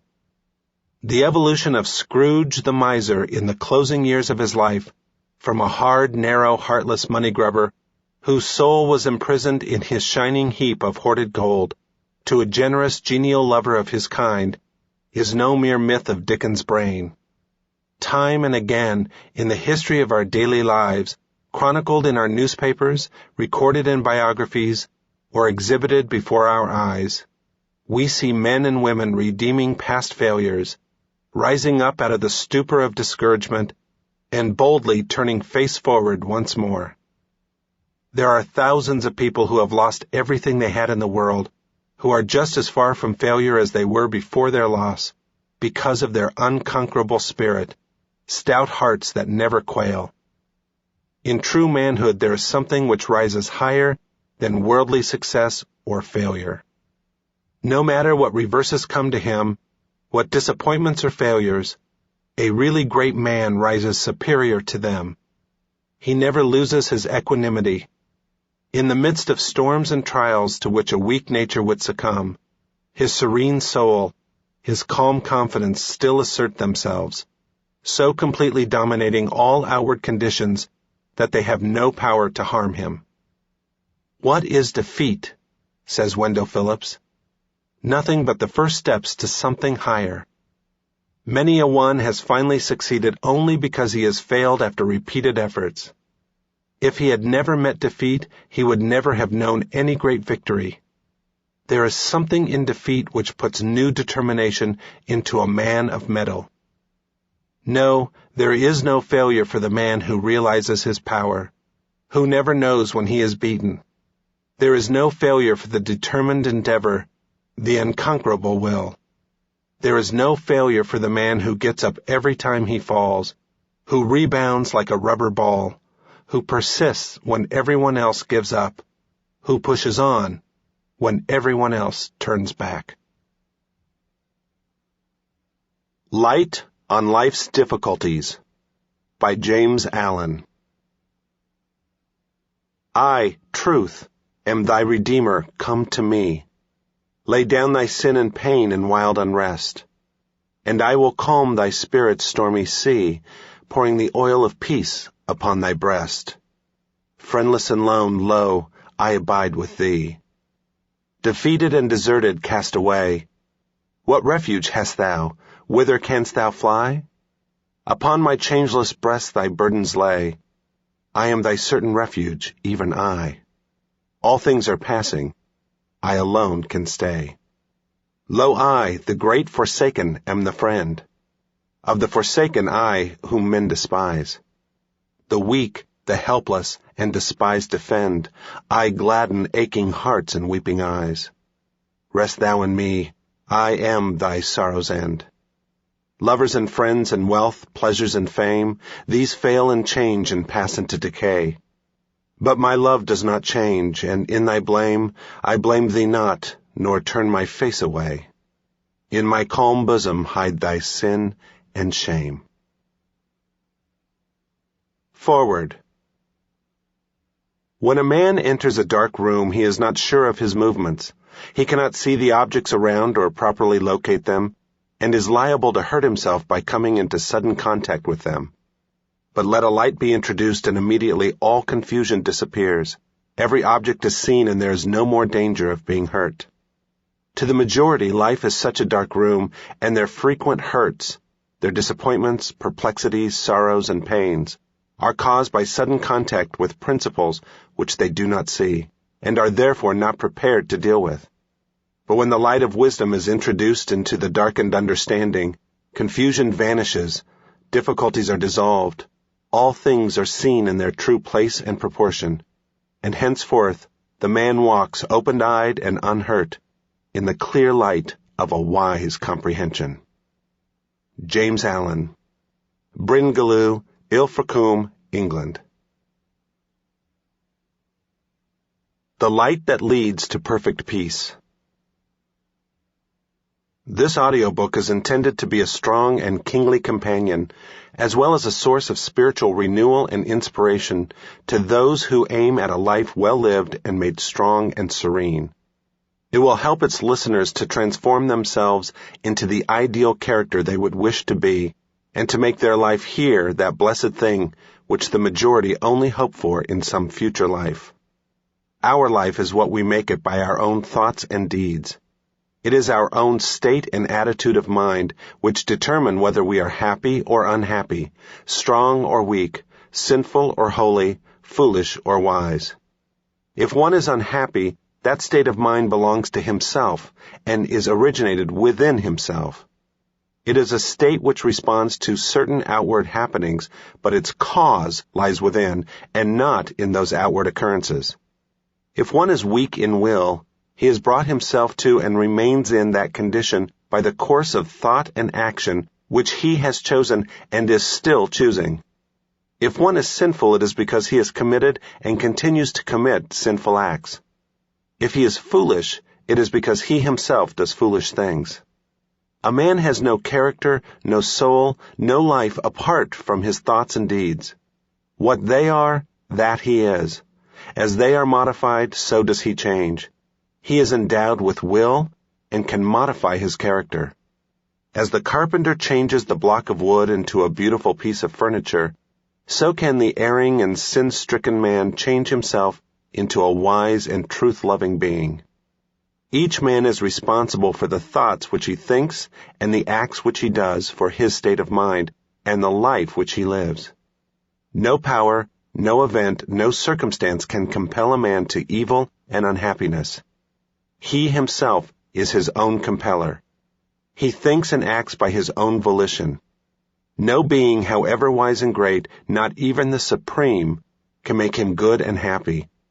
He himself must choose the good and thereby find the happy. And because of this, that when a man wishes and wills he can find the good and the true, and enjoy its bliss and peace, there is eternal gladness in the courts of truth, and holy joy amongst the perfect ones. The gates of heaven are forever open, and no one is prevented from entering by any will or power but his own. But no one can enter the kingdom of heaven so long as he is enamored of and chooses the seductions of hell, so long as he resigns himself to sin and sorrow. There is a larger, higher, nobler, diviner life than that of sinning and suffering, which is so common, in which indeed nearly all are immersed, a life of victory over sin and triumph over evil, a life wise and happy, benign and tranquil, virtuous and peaceful. This life can be found and lived now, and he who lives it is steadfast in the midst of change, restful among the restless, peaceful though surrounded by strife. Should death confront him, he is calm.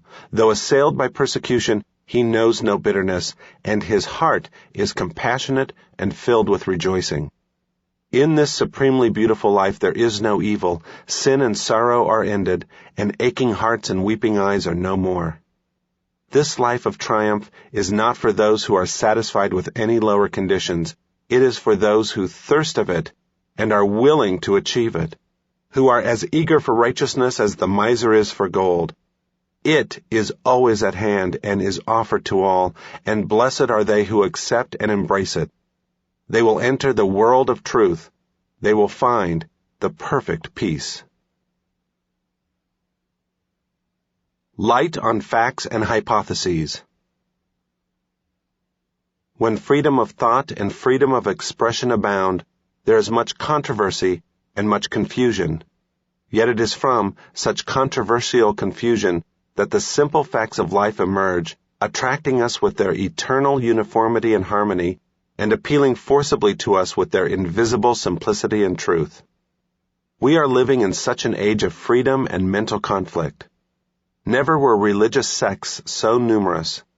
Schools, philosophical, occult, and otherwise, abound, and each is eager for the perpetuation and dominance of its own explanation of the universe. The world is in a condition of mental ferment. Contradiction has reached the point of confusion, so that the earnest seeker for truth can find no solid rock of refuge in the opposing systems which are presented to him, and is thereby thrown back upon himself, upon those incontrovertible facts of his own being which are ever with him, which are indeed himself his life. Controversy is ranged around hypotheses, not around facts. Fact is fixed and final. Hypothesis is variable and vanishing. In his present stage of development, man is not alive to the beautiful simplicity of facts, nor to the power of satisfaction which is inherent in them. He does not perceive the intrinsic loveliness of truth, but must add something to it. Hence, when a fact is named, the question almost invariably arises, how can you explain the fact?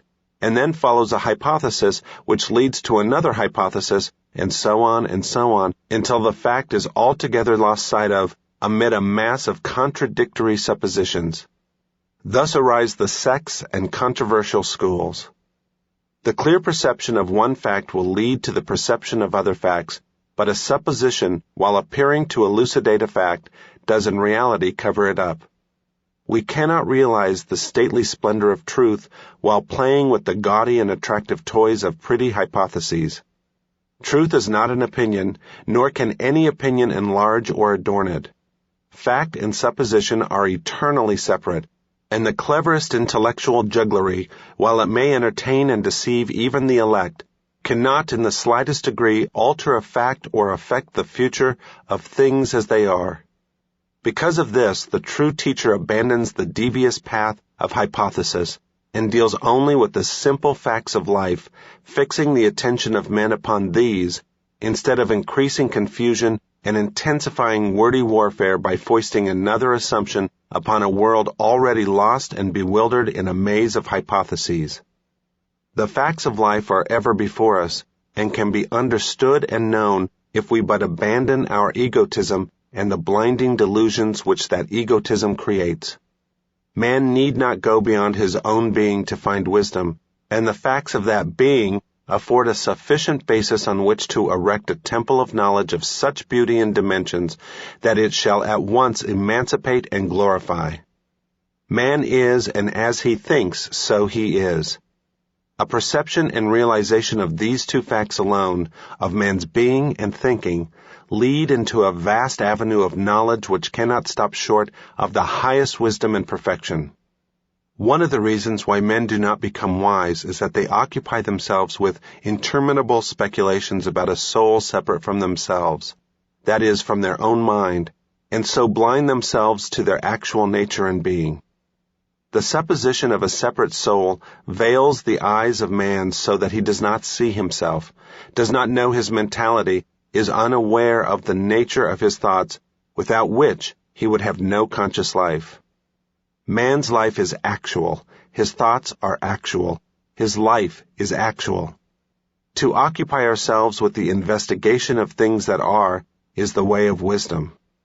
Man considered as above, beyond, and separate from mind and thought is speculative and not actual, and to occupy ourselves with the study of things that are not is the way of folly.